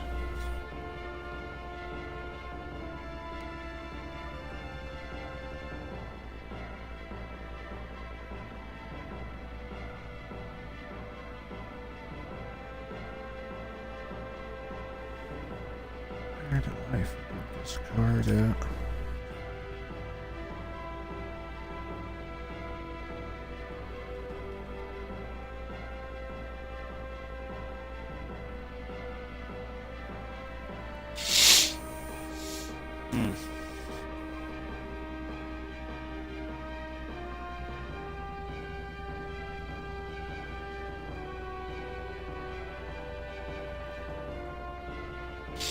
Alright. Weird.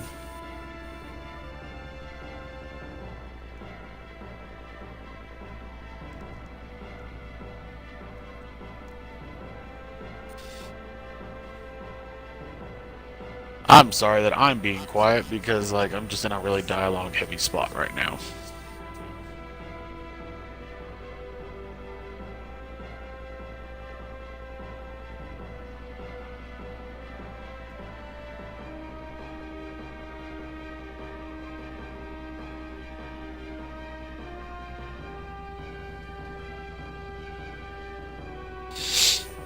Oh my gosh, I'm an idiot.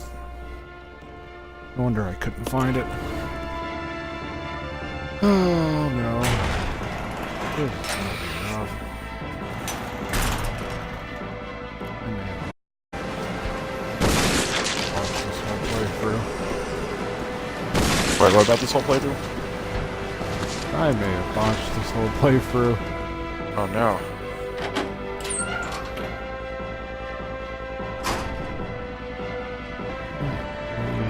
Why am I not?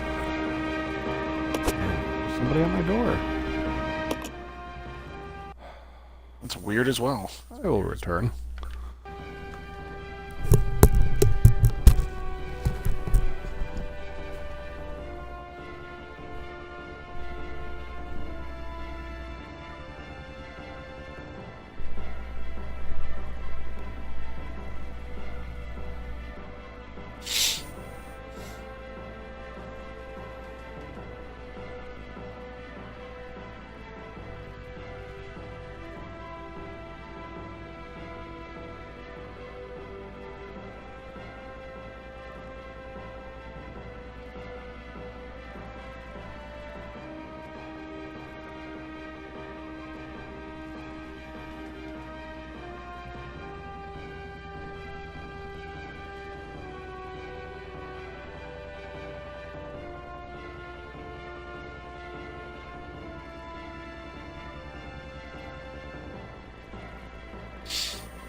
Okay, well.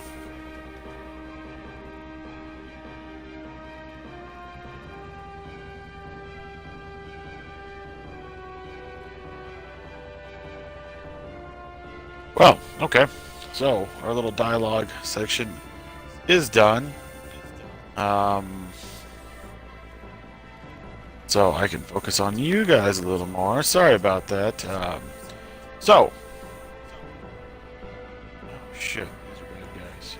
Fuck me.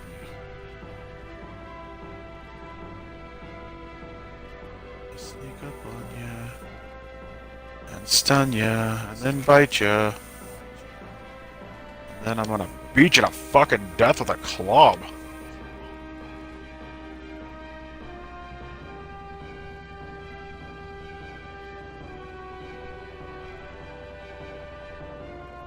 What is he spraying?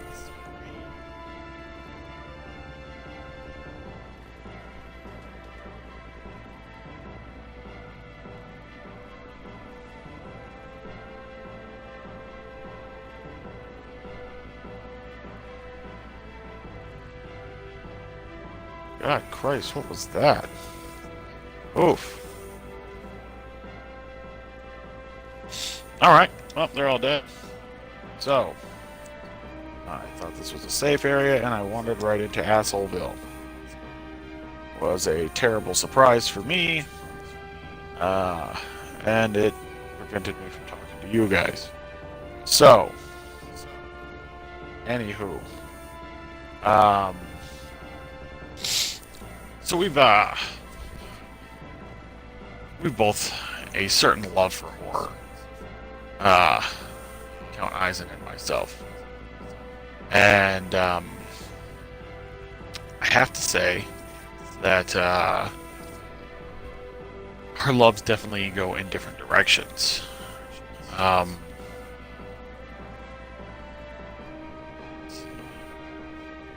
Steak and 15 stun.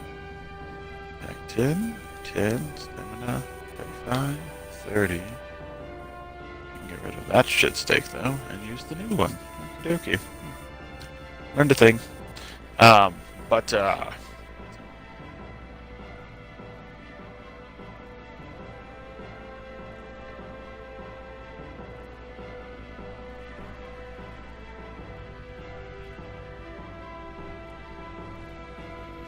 Yeah. Okay. But so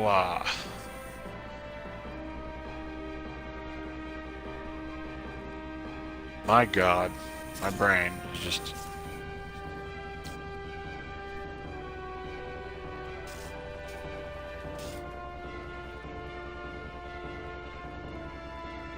What the fuck am I stuck on? Why do I keep running into bullshit? That's another great question.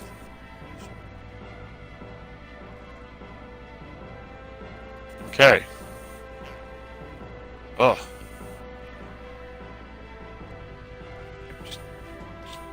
up shit creek. Why is this constantly a thing? I'm just trying to get my fucking mission done. That's all I want. Get it done. Get to the place I'm going. Be done with that shit. That does not seem to be a thing that's going to happen. But anywho, yeah. So we both really enjoy horror in our own way. I like a lot of the eldritch, otherworldly type of horror stuff. So things with, like, you know, mythical creatures and the like are definitely mine. I would say Count here is more of a more of a practical horror. I guess I will read whatever letterbox bullshit we got going on.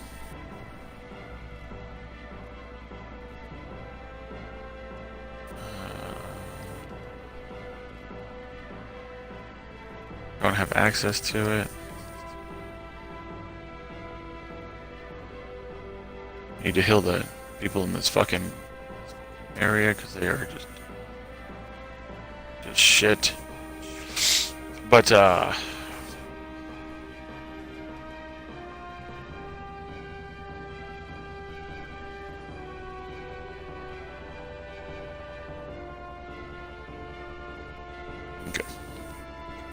yeah, I will be real.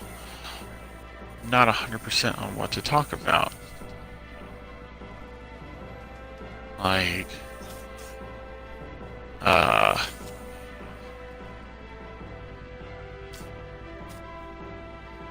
there we go. I can finally club this motherfucker. Ugh.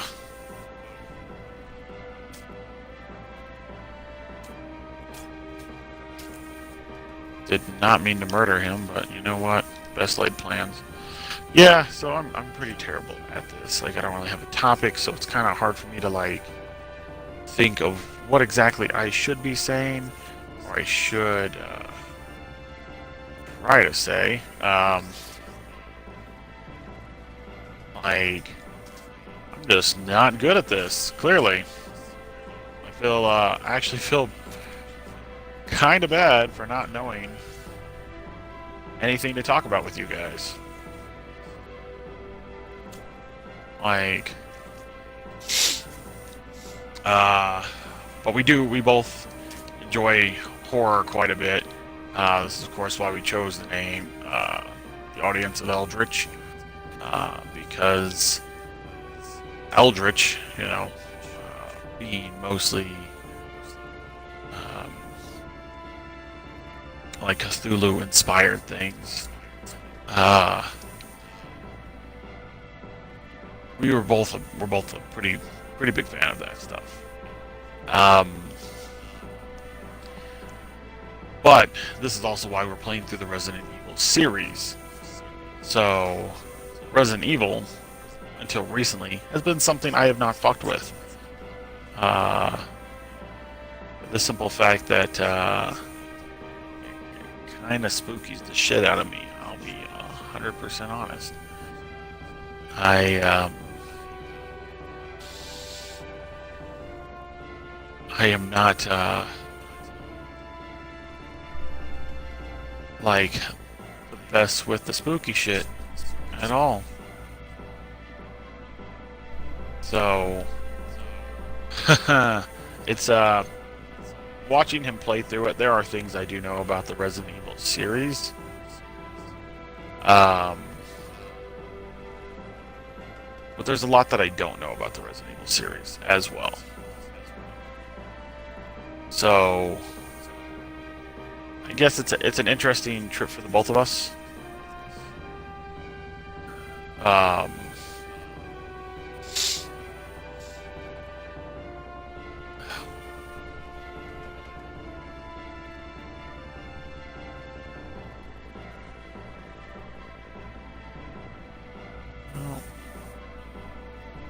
What item did I pick up and who needs it?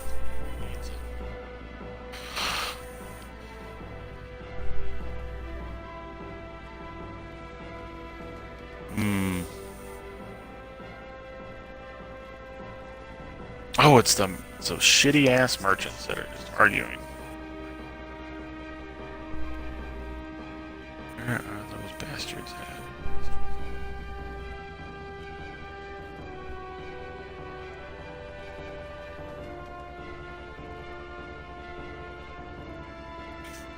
There's a lot of blood over here, and I don't like it. Oh, because there's a safe house here.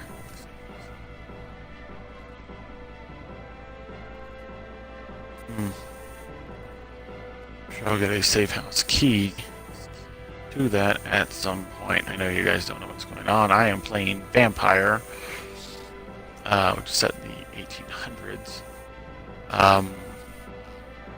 where you have been attacked and turned into a vampire.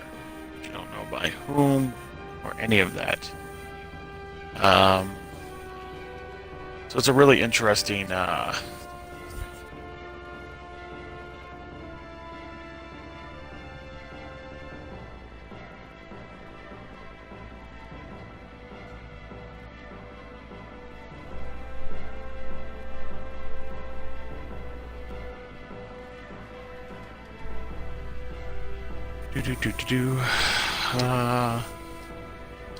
what is that box? Yeah, show me what you got. I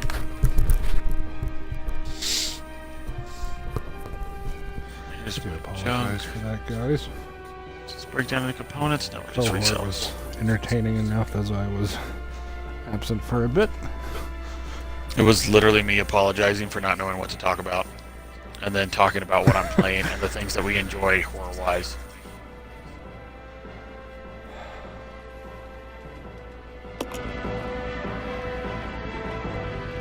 Actually pick up the car. Okay. This is really scuffed. Now I have to run all the way back to the train, to the back of the train, put the card in. I hope to God I could do everything fast enough. And I am very happy for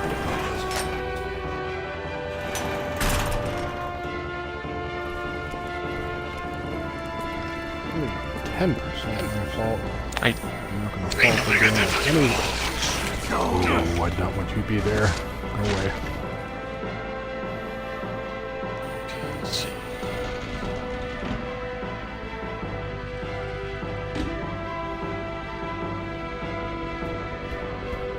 I do apologize. It was the Swan Man delivering my supply of nourishment.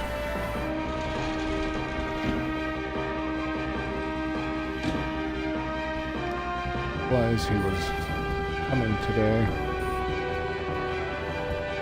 Oh my gosh. I actually do this in time. That's going to be like some kind of record.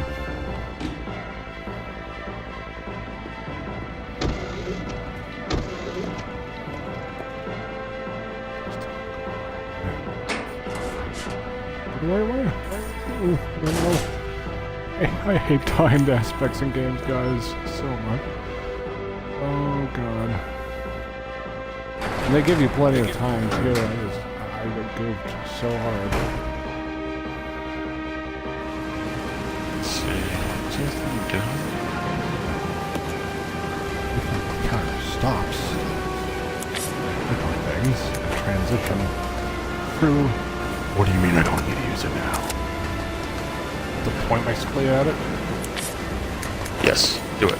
Directly at it.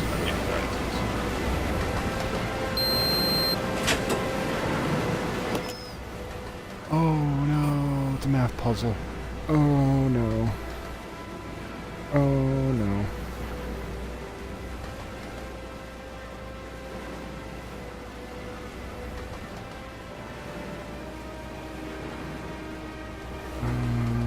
Okay. Oh no. 3, 4, 5, 6, 7, 8, 9. Which ones? Did I do it? Use the control device for the brake. Read that Over. again. Who's this going to? Roger, I'll put the brake on now. Oh, I think I did it, guys. Oh. Did I? Wait. Preemptive celebrating? Preemptive celebrating. Oh, shit. Oh, hell no.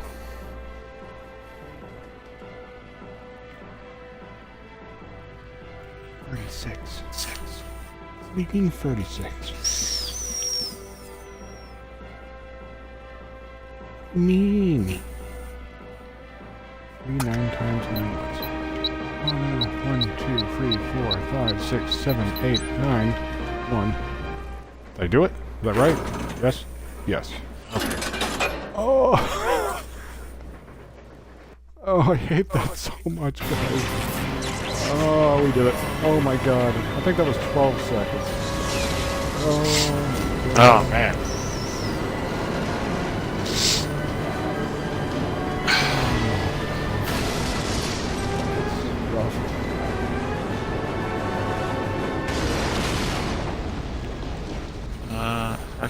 Train has been derailed.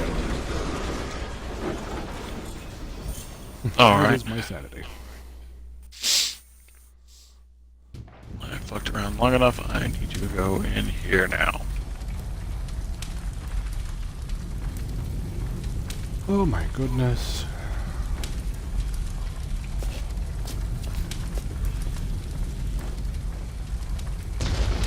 Rebecca? Rebecca! I'm here. There's so much about Rebecca. Are you alright? Hey, we managed to stop the train. Yes, we managed. We have to find a way out. Keyword, man.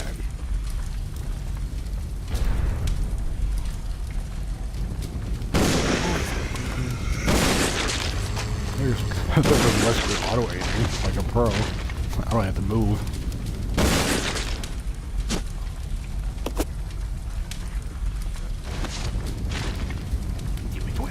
Shoot the ball. Do it.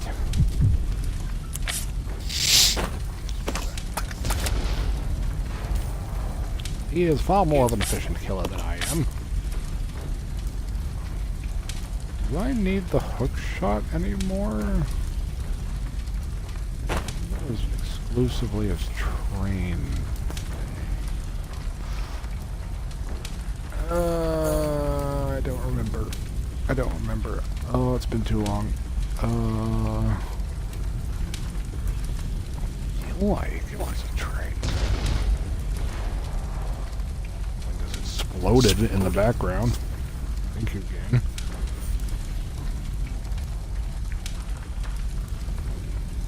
Google this. I apologize again. I just don't want to carry this around if I don't have to.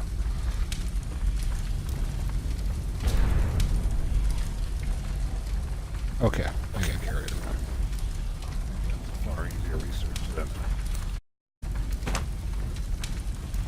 train rail. So, after that chaos, I feel now is a good time to discuss about my and possibly Baron's opinion of timed segments in video games. I'll start with me. I don't like them. 100%. I don't care what the use of it is, how it's used. I feel like there is better ways to create a sense of urgency for the player than just smacking a big death clock on the screen. It's just game over if you run out of time. For example, like, I know that's what we're talking about, but I want to emphasize that I really do not like arbitrary death clocks as a way to, like, kind of force the player to be quicker That's I don't even know if that's the right way to phrase it. But to create like that sense of urgency, big ass death clocks do not do it for me. Like that's one of the things I really don't like about Dead Rising is the big fucking death clock. Yeah, for example, as everybody I'm sure is aware, the recent release of the Resident Evil 2 remake, the return of Mr. X has been widely appreciated and well received among the community. But in a design perspective, Mr. X, return to Billy again, Mr. X is The a Umbrella better Research way. Center?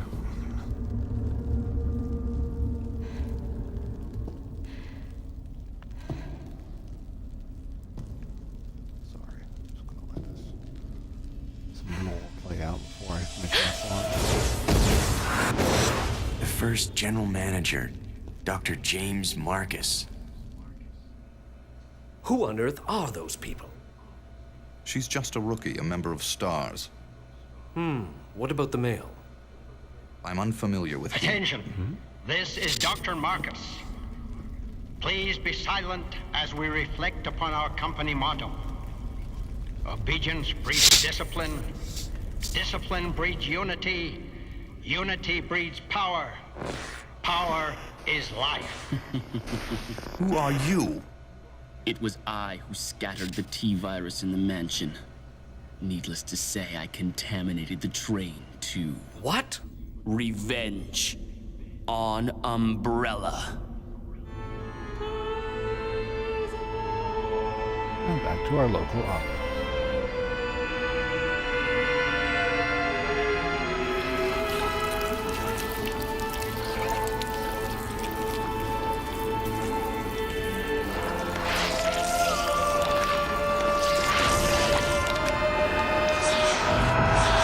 Dr. Marcus?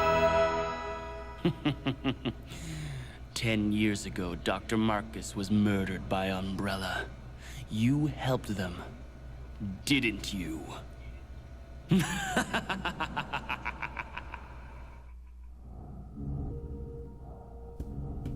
Law. Okay. It's an interesting little backstory for people who are unaware of the origins of the Resident Evil series. Anyway, back on my previous conversation.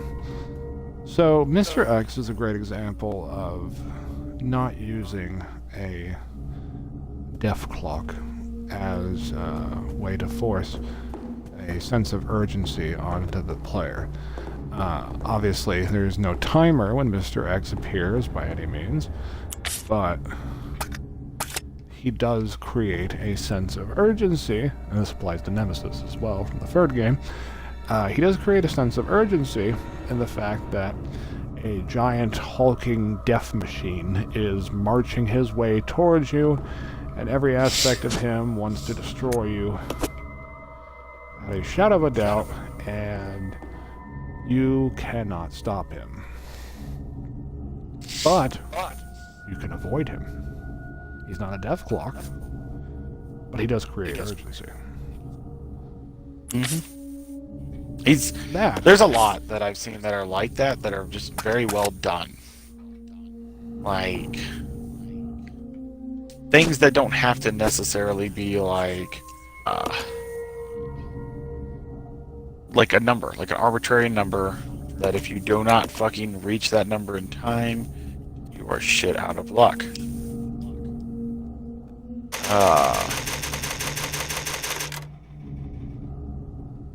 But at the same time, I also say that like oh god, okay. I was like, oh no, somebody's coming. It's not a bad guy.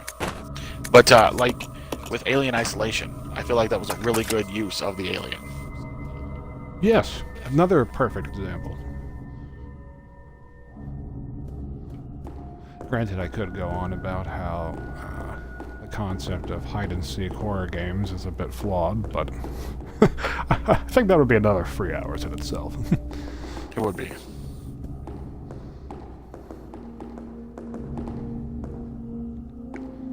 But yes, that is another example of forcing or creating player urgency without the need of a deathlock. Now, that being said, there's some instances where time-based urgency does make sense. Puzzles. I think in regards to puzzles, it makes sense. Certain puzzles can have timers on them, whether it be like, you have X amount of minutes, you have X amount of time to, like, defuse this bomb before the bomb explodes. Like, that's logical. Like, you really can't avoid, like, not having a death clock for that one. Or, like, say some kind of Indiana Jones-esque trap where you have, well, heck, they've even done it in this series as well. Like a spiked ceiling that is slowly, like, coming its way down towards you, and you have to do something in the room to, stop that from happening. Yeah, well, like, certain timed events do make sense, but, like, if you just slap a number on it, like, I don't feel like that is as good. I've never felt like that is as good. I'm sure there's people who would disagree with me, but, like, I've never liked that. Like, it's a natural way to, like, encourage the player to, like, be quick. And I feel like a reason why it's not a natural way, it's because of the way it's done. Like, it just doesn't, shit, wrong button. It just doesn't flow well. Personally, I don't believe it flows well. I'm sure there's actually plenty of people out there who would disagree with us. But, you know what? On that note, though, Eisen, I'm going to have to direct you toward another Twitch streamer once we're done here. It was a guy I started watching yesterday to watch a little bit of Anthem. And he seemed to share a lot of thoughts that we have. Oh, interesting. Yeah, like, I was listening to him, and like, he actually he seemed to understand about game design, and the people who were like, oh, Anthem has no excuse for coming out like this. They have no excuse for this exploit being a thing that people can, like, do. Like, BioWare fucked up. He was like, shut up, because you don't understand how game design works. Like, I get it that you're in the visual media, because you've said it like 8 times now, but, like, let me go ahead and stop you, because just because you've been in the visual media side of this does not mean you understand how game design works. It's like, you cannot account for all instances before you put a product in the player's hands. And I was like, fucking thank you.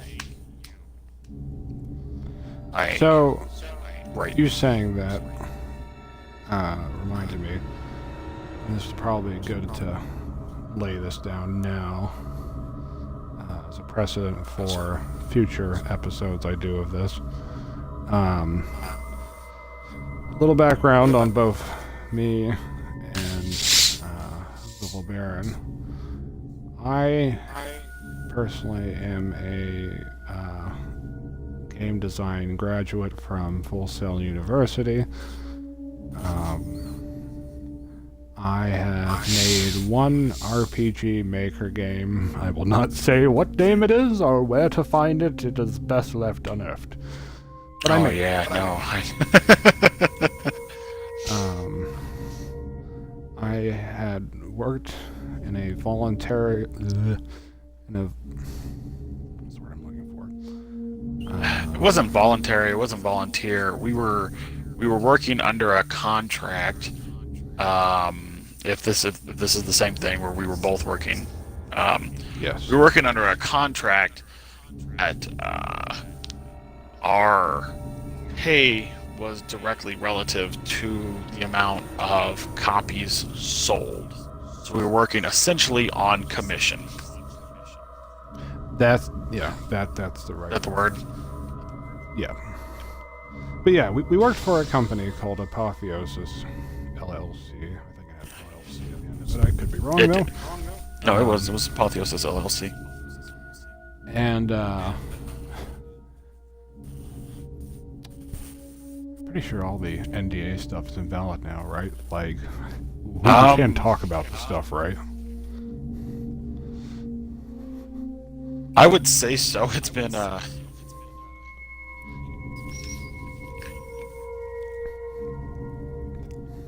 Fun fact, don't mess with NDAs.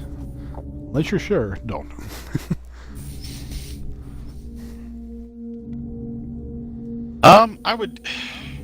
I would say so, because the NDA is extended to us exclusively as employees of Apotheosis.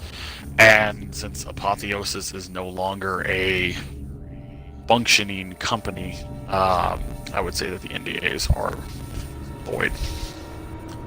Okay. So, we were basically working on a digital trading card game called Rido Road to Ragnarok.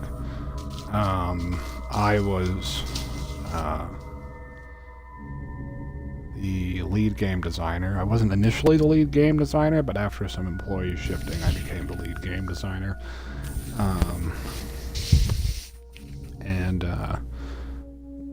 Baron was PR, HR, and marketing. And I was the head of all of those departments. So that gets to go on my resume, which is nice. Not that it did either of us, well, I say either of us, not that it did me any good. But that being said, we are both versed in game design as well as the industry itself and in certain aspects. We're not 100% versed. I can't break down programming for you like it comes naturally to me, because it doesn't. I've never grasped programming, and that's probably why I never went anywhere. Partially why I never went anywhere. That's rough, dude. That was a hard take right there. But a factual one. I mean, factual, but I mean, still. But in terms of level design, flow, general game design, world building, narrative design, anything with the word design smacked into it, I have a fair understanding of it.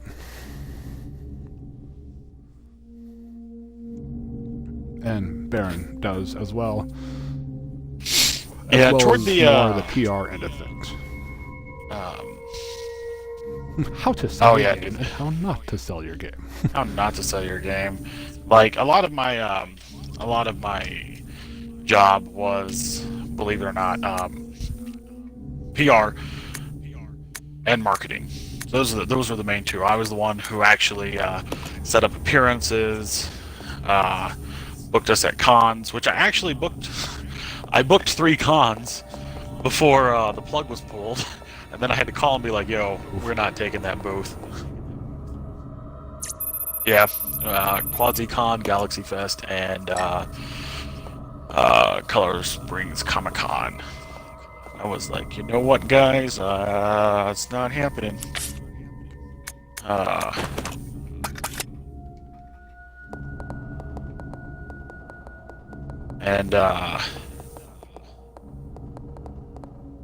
Yeah, that was probably one of the most. It was probably one of the saddest moments right there, where I had to call. All these different groups back up and be like,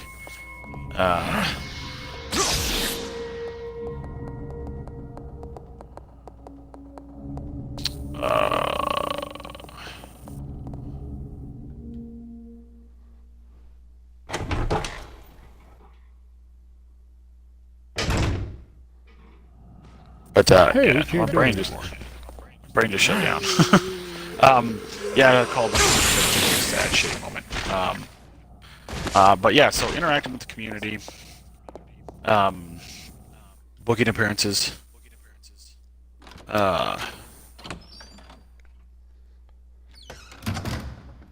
like I also had to do the HR stuff, which was dealing with people who did not like each other within the community, like within our company, which that one was rough. I'll tell you right now, that was rough. I don't remember too much of that.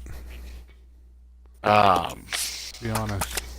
It's because we never really talked about it much. Was it pretty bad? It was. A lot of it was groups not liking across the board. So it was less like a random thing and more like the programmers don't like the fucking artists because yeah, I take that back. I do remember that.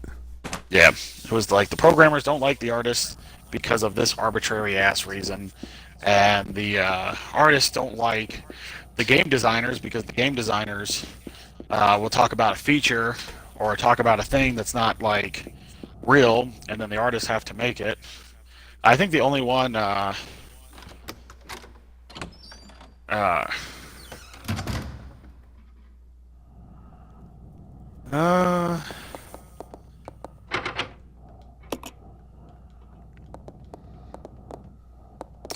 want to say the only ones who actually really made it out of there okay were the artists. Now that I'm actually thinking about it, because unlike the rest of us, artists were not based on commissions for the game. They were based on commissions for their work. We purchased the rights to their works, which later, as we were slowly sinking, we sold all rights to their works back to them, so that they could use them later on. Let's go. Fine. Yeah, I remember that. And just to clarify, we're not being negative about our former employees. They were all actually fairly talented people. They were really talented. A lot of them actually continued on to other department, like other areas in the gaming community. Yeah. There was just a lot of team disarray is the point we're trying to make. Yeah, there's...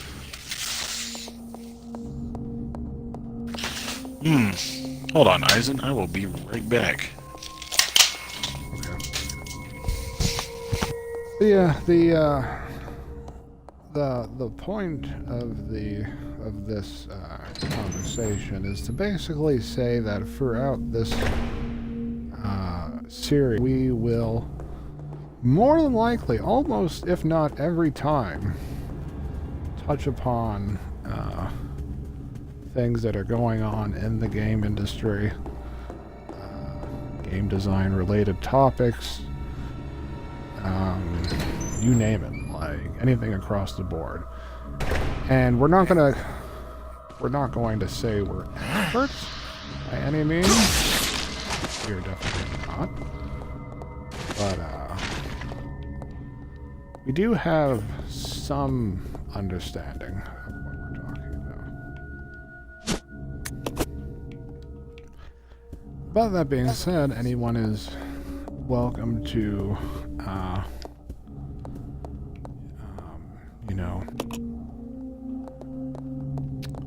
what's the word I'm looking for? Discuss it with us, share their own points. Like, we're not going to be like, oh, you can't You can't say that. Your opinion's invalid, and we're right, you're wrong, that kind of thing. Like, we are definitely open to discussion. If that actually, or if the circumstance happens. I do apologize. He's the word guy. I'm not. That's why he was at work.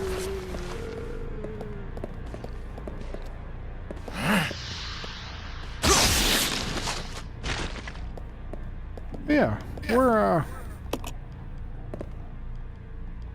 not going to silence anyone. Is essentially what that amounts to.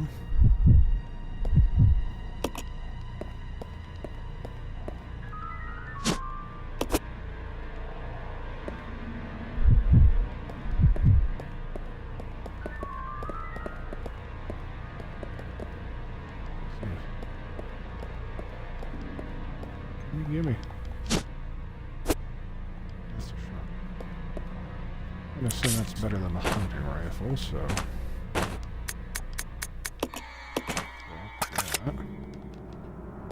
Why am I carrying around ink ribbons? Oh, I think when I was walking around, now that I think about it.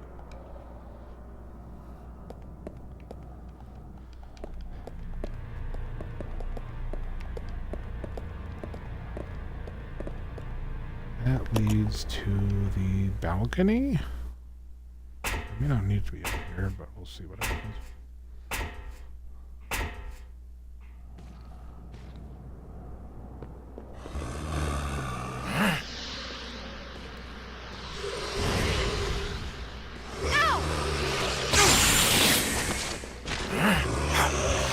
Attacking her. Ah, nope, not that close.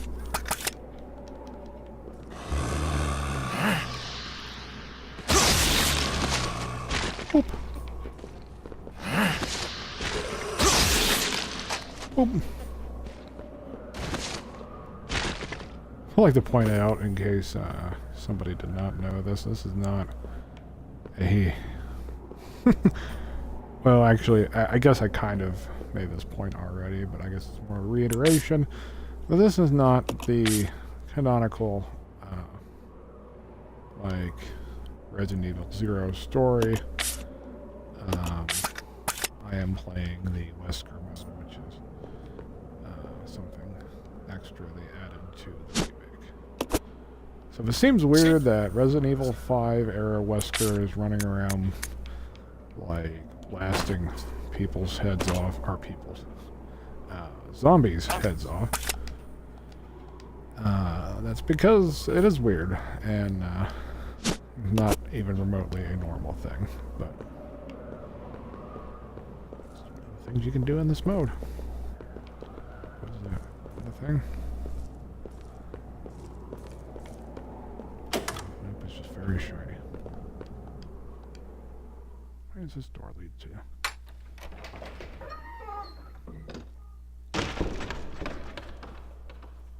Should be back around the conference room? Yeah. Okay. We want to go out this way.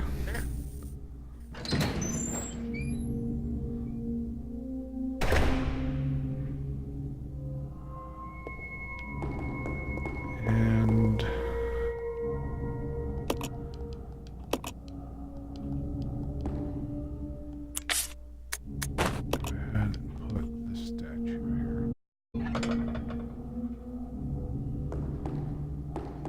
I don't think the placement of those matter any, just as long as they're there. I could be wrong, though.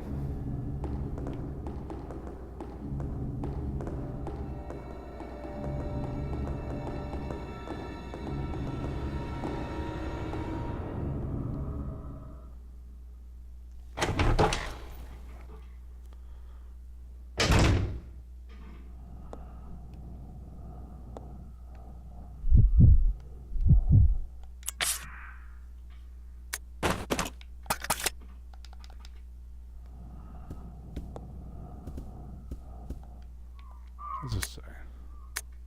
Notice to all staff. Regular meetings of the Vaccine Research and Infectious Agents team will be held.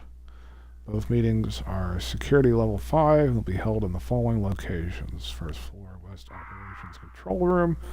Second floor, Southeast Meeting Room. The entry code shall be 815. Thank you. Okay.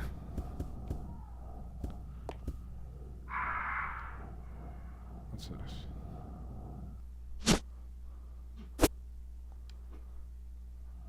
Switch over to the other character. We can get it. Prank handle. Oh, is that for the library? Maybe. Might be. A delayed window animation. So bad.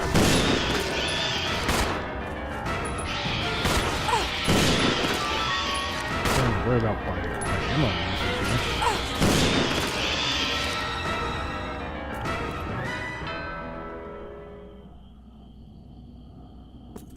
here. Okay, we survived that.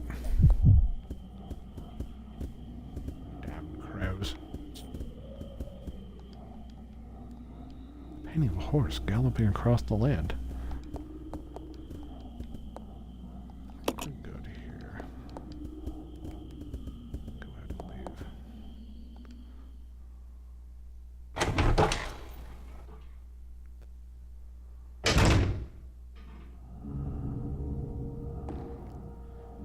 Now the question is, where was the library at? Original statement about my sense of direction being absolutely horrid.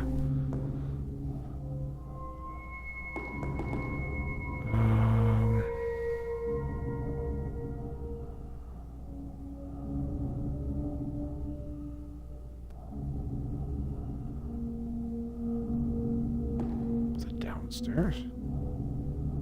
I think it was downstairs. I could be wrong. Let's see.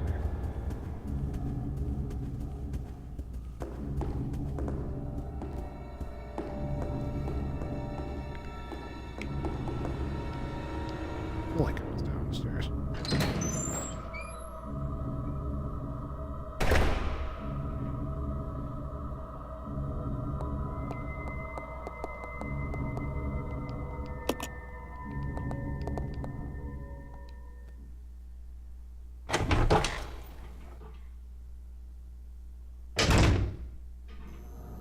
Have I gone down? Was it over here? Very faint memory of this. No, this is the ladder storage room. I am not going the right way at all. So it was back up. Oh, I think it was back up in the conference room. Yeah, I went the wrong way.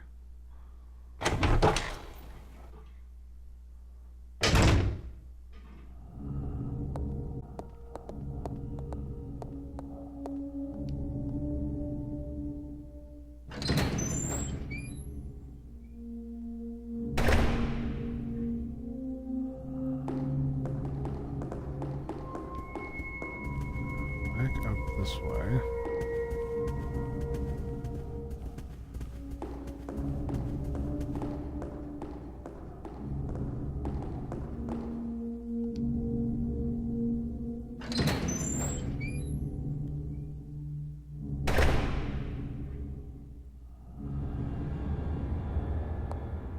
Then through the door over here? Maybe?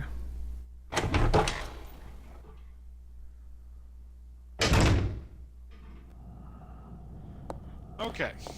I apologize Yeah, about here that. we go. You're fine. Yeah, that was a, I'll tell you about it later. That was an off-stream discussion. Yeah.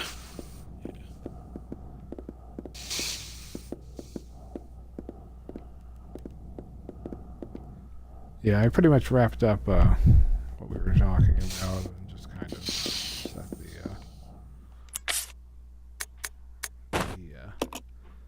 the precedence for that. But if you had anything else to add to it, you are more than welcome to do so. I would probably just add that, like we have been in the. I don't need this. Okay. We've been in the industry. We understand quite a few aspects that people don't think of.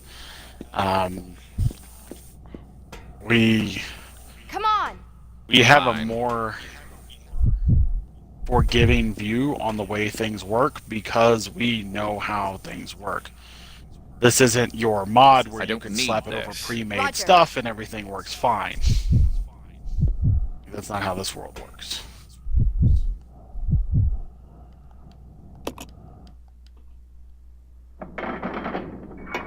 Yeah, that was actually the one thing I forgot to mention, was just a naturally forgiving outlook on the end of things. Well, forgiving where it is deserved. Yeah. Now, we've seen plenty of bad design that was bad design to cut corners. We are not as forgiving on that one.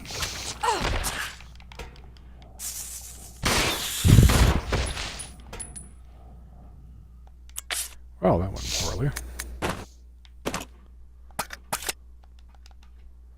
Yes, sorry. I do agree on that. Oh, another one.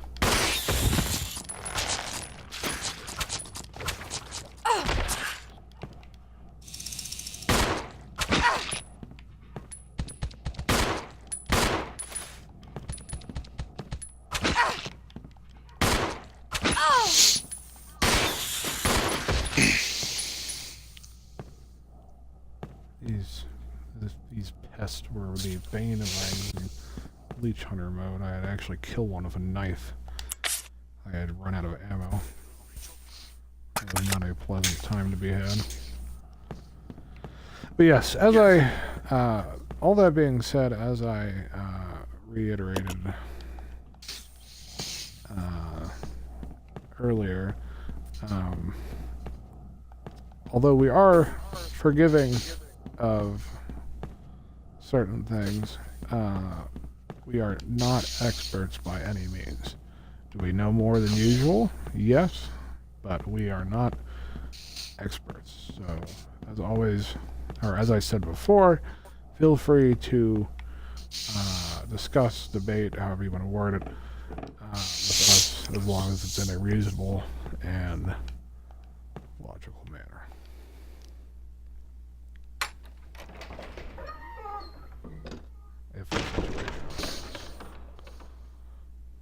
We will not silence anyone's opinion or die. Unless it is like extraordinarily like shit and inflammatory. That we're not playing with. As Like long if you as come we in don't make to a the discussion. gods of TOS down. Yeah, well, I mean, but if you come into it, like, if we're having a discussion about games and, like, the evolution of games, and then you just pop in and you're just like, you know, fuck EA, I want all of them to be fired. Like, you're not adding to the conversation. We're not playing that game. Like, not happening.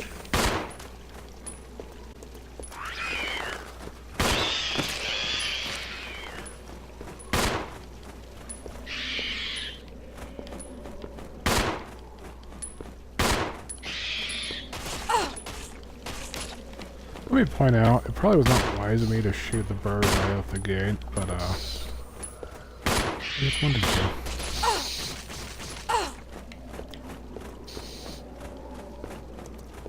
I'll make it a good choice, though.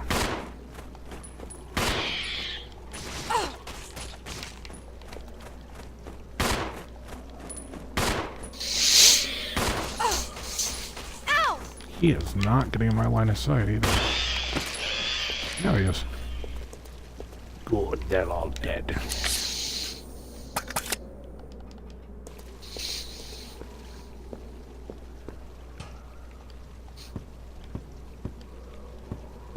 I don't need to be up here.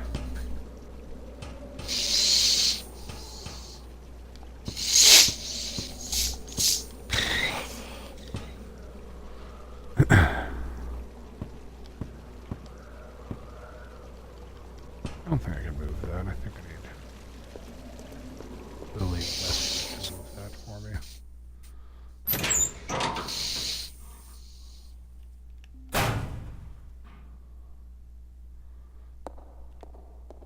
Where am I at now? Oh god, it's the Centurion room.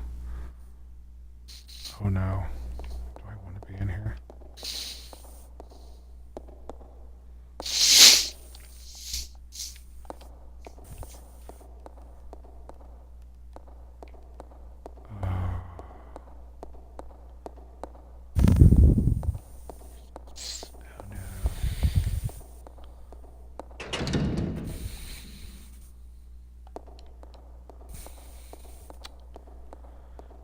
Centurion room is not a friendly place.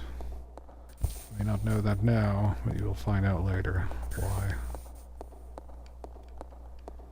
The reason why it's called the Centurion room.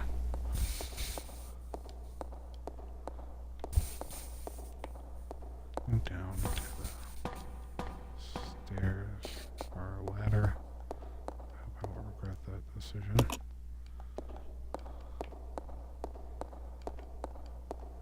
Appears to be, but that's blocked.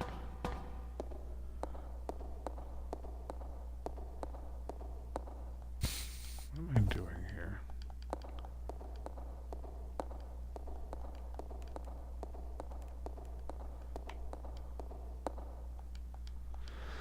Oh well, I think I went the wrong way.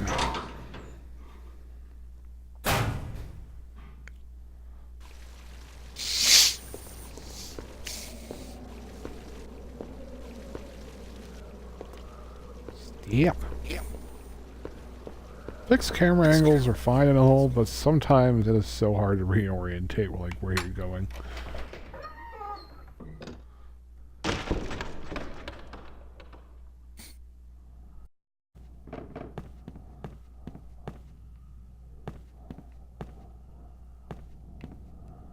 So I wonder, I may have gone up here too soon.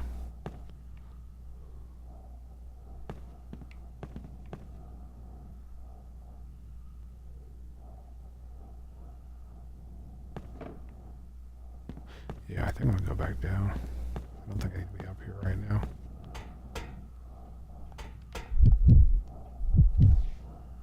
That was my mistake. I guess it's good that I, Oh. Oh. I am trapped up here. Okay. Oh no. How do I get back down again? Slight predicament.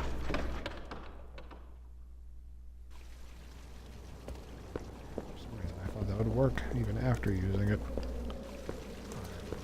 was mistaken.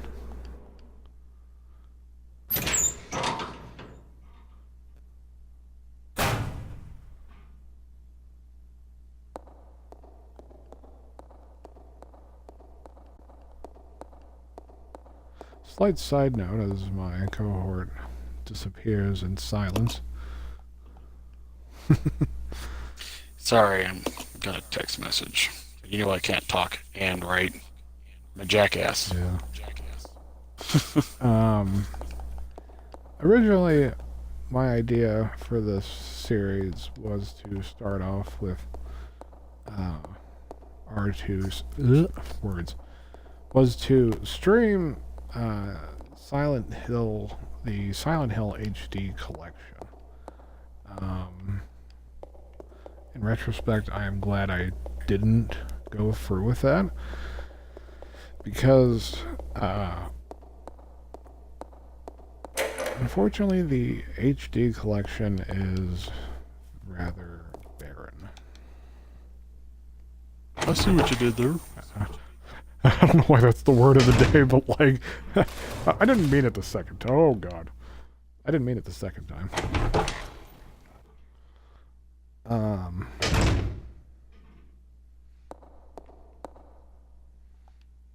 Yeah, that being said, I do have pretty much almost all of the mainstream Resident Evil series. Minus, as I said at the beginning of the stream, the third one because of no current modern release. But that being said, that's a good topic. So we talked about earlier. A zombie or a pot? That's a zombie. I thought that was like a vase or something for some reason.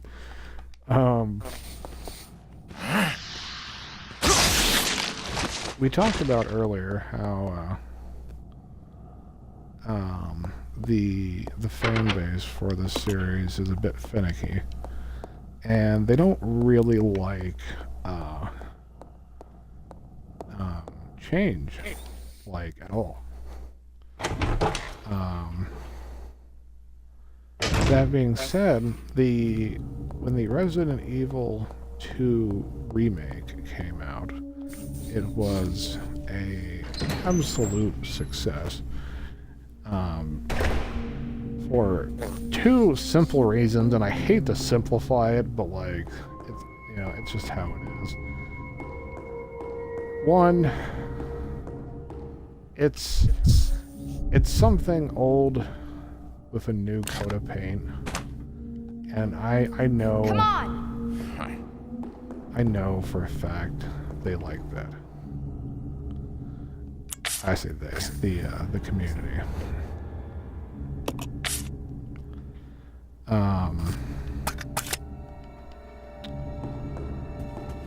But yeah, it was something old with a new coat of paint, and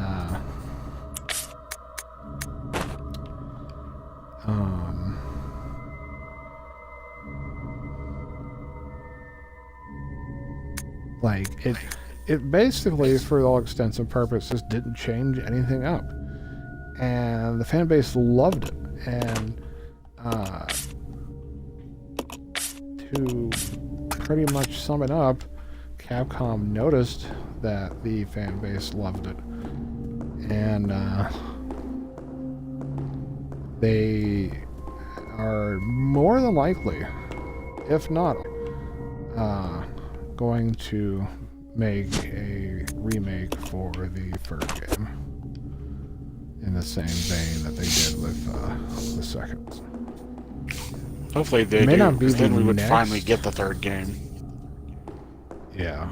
It may not be the next release as far as a Resident Evil game goes. We may see 8 before that. Like, 8 is also in development, although it will have next to nothing to do with 7 plot-wise, because most of the characters' stories in the 7 is pretty much done. But nonetheless, it will be the next game in this series. Yeah, we may see that before. Why am I hearing it? Of course, yeah. We may see that before the remake, but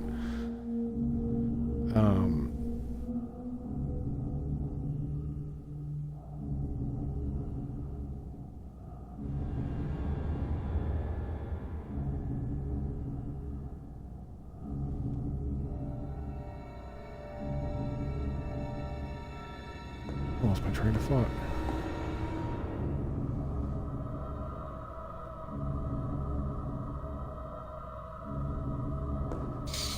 Oh, bro, I got nothing. I do apologize. There was a point to what I was saying.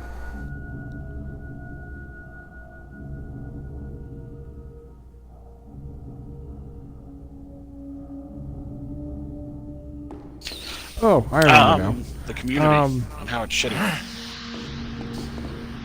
The point I was trying to make was the finickiness of the community tends to dictate how. I'm not going to say 100%, not to give them any unneeded credit for that, but it tends to dictate how the series evolves over time. What was in this bathroom? I don't remember. Oh, just items. For example, the community tends to section off the mainstream series as their own like little trilogies of sorts. So like the first through third games are the survival horror series. The fourth through sixth game is the action series.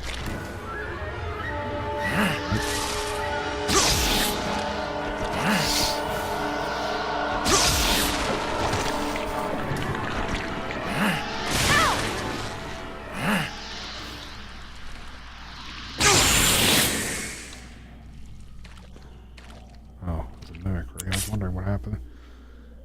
Oh my, she is not in good state. Anyway,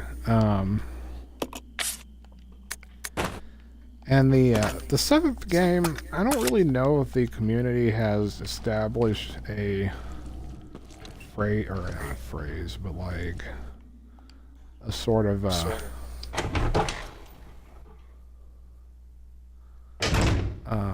like category for it. But I think the hope is that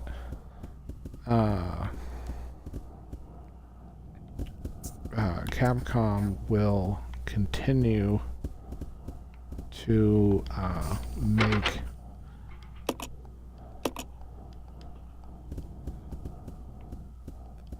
that's what that clock's for. Capcom will continue to make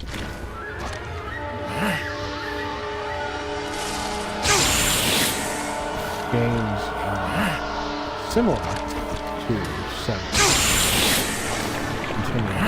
That's funny, right? Like the fan base. Oh my gosh, she's in like low health again.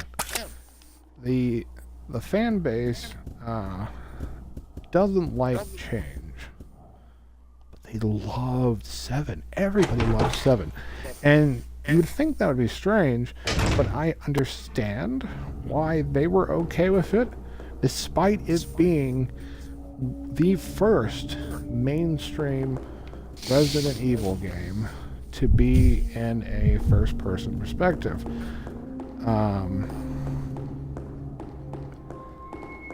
I think the reason why they liked it was, if you think back to the last 3 titles that we had, 4 through 6,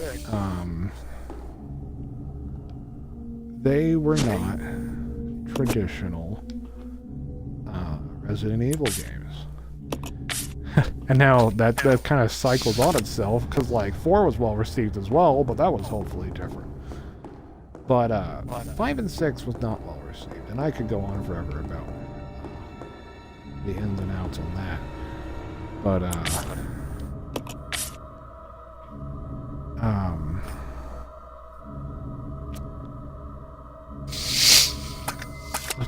to sum it up short,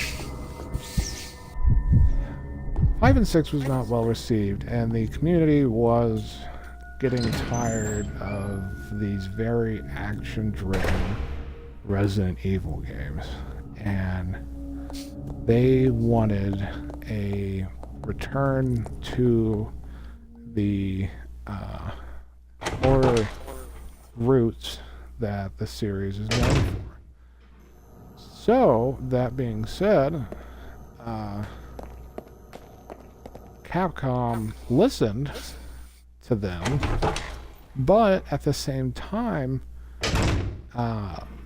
they took into consideration what was possible. Oh, I did not see that zombie there.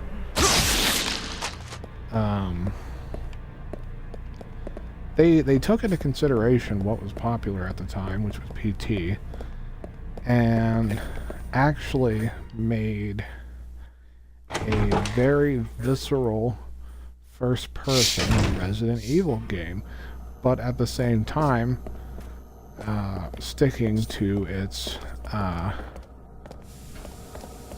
a more familiar survival horror direction. And like, it's funny if you think about it. Like, you would think just a simple change of first-person perspective would have absolutely enraged the community as a whole. Of course, obviously there were some people. I'm almost positive there were some people that still complained about it. Anyway, but for the majority, people loved it.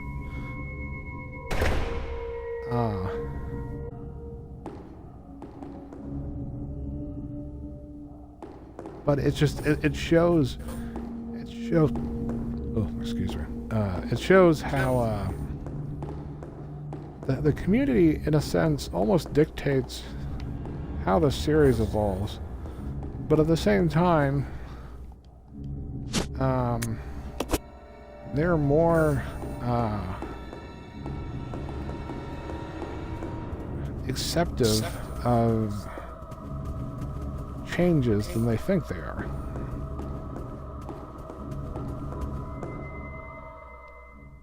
If that makes any sense.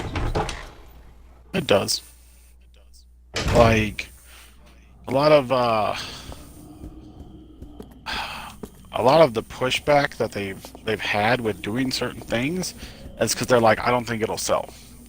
But then they're introduced to ideas that clearly will sell, and they start, like, looking into stuff like PT, great example.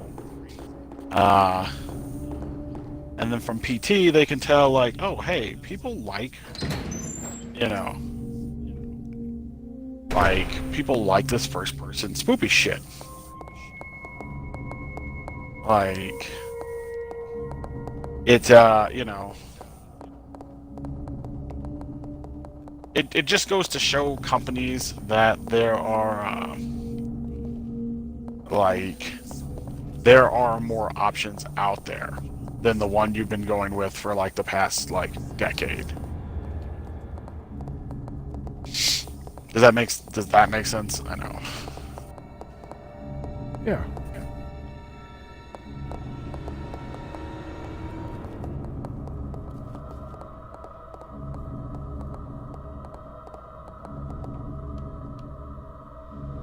Now, that being said, there is a negative side to community focused design choices. Sometimes developers take the community's opinions pretty well and still implement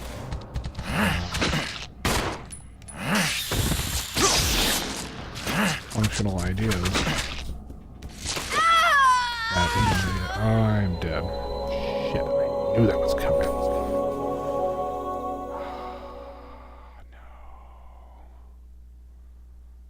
Resident Evil 0. I should have saved. Shit. You are dead. I screwed up, guys. Okay. Damn it. I was looking around for health items and couldn't find any. Walked in there hoping I could find health items or not only find health items, but kill off the enemies that were present in that room, and instead ended up dying. But I should have saved, but I didn't. So I just lost a bunch of progress up until whatever that one point I actually saved on the typewriter inside the main hallway. But all that being said, we are out of time. Oh, it is that time. A little bit over the end time that I meant to cut off, but just kind of got caught up in that topic. So yeah, this was the first episode of my audience, or our audience of Eldritch series that we're doing. I will continue. I will do the next episode next Monday, same time, unless something stops that or we decide to change the schedule in any way. And if we do, it'll be notified on my I will make a post about it on Twitter if that does happen. But more than likely, it'll be same time.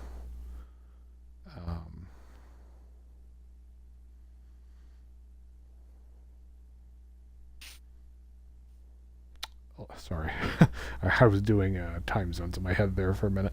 11 a.m. Eastern Standard Time. Same day.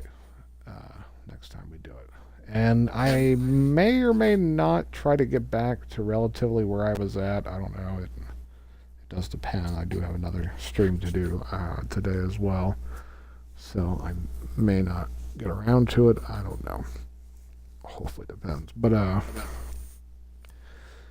yeah, thanks to anyone that happened to stop by. I hope you guys found this interesting. We'll be touching upon other subjects, similar subjects. It honestly could go anywhere. That's the fun of non-scripted stream casting, I suppose. But yeah, any closing thoughts from the Baron? I think it went pretty well today. I think maybe we not do a script, but pick a topic might help us keep a little more on track. But I think overall we did a really good job, and I do want to also thank everybody who did stop by.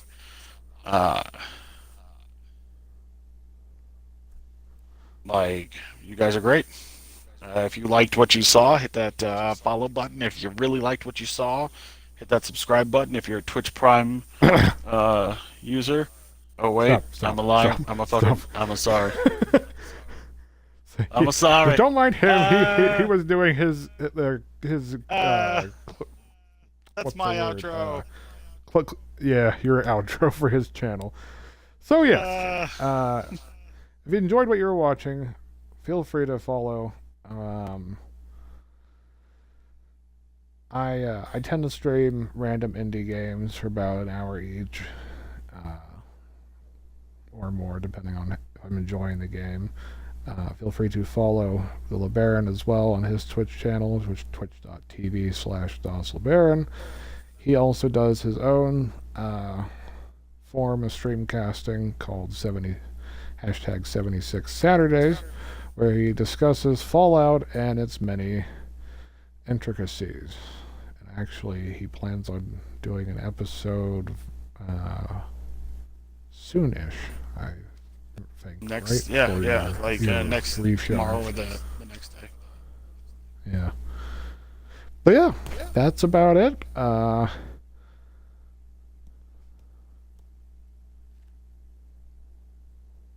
got no other thing to say. Nope, that's it. Thanks for stopping.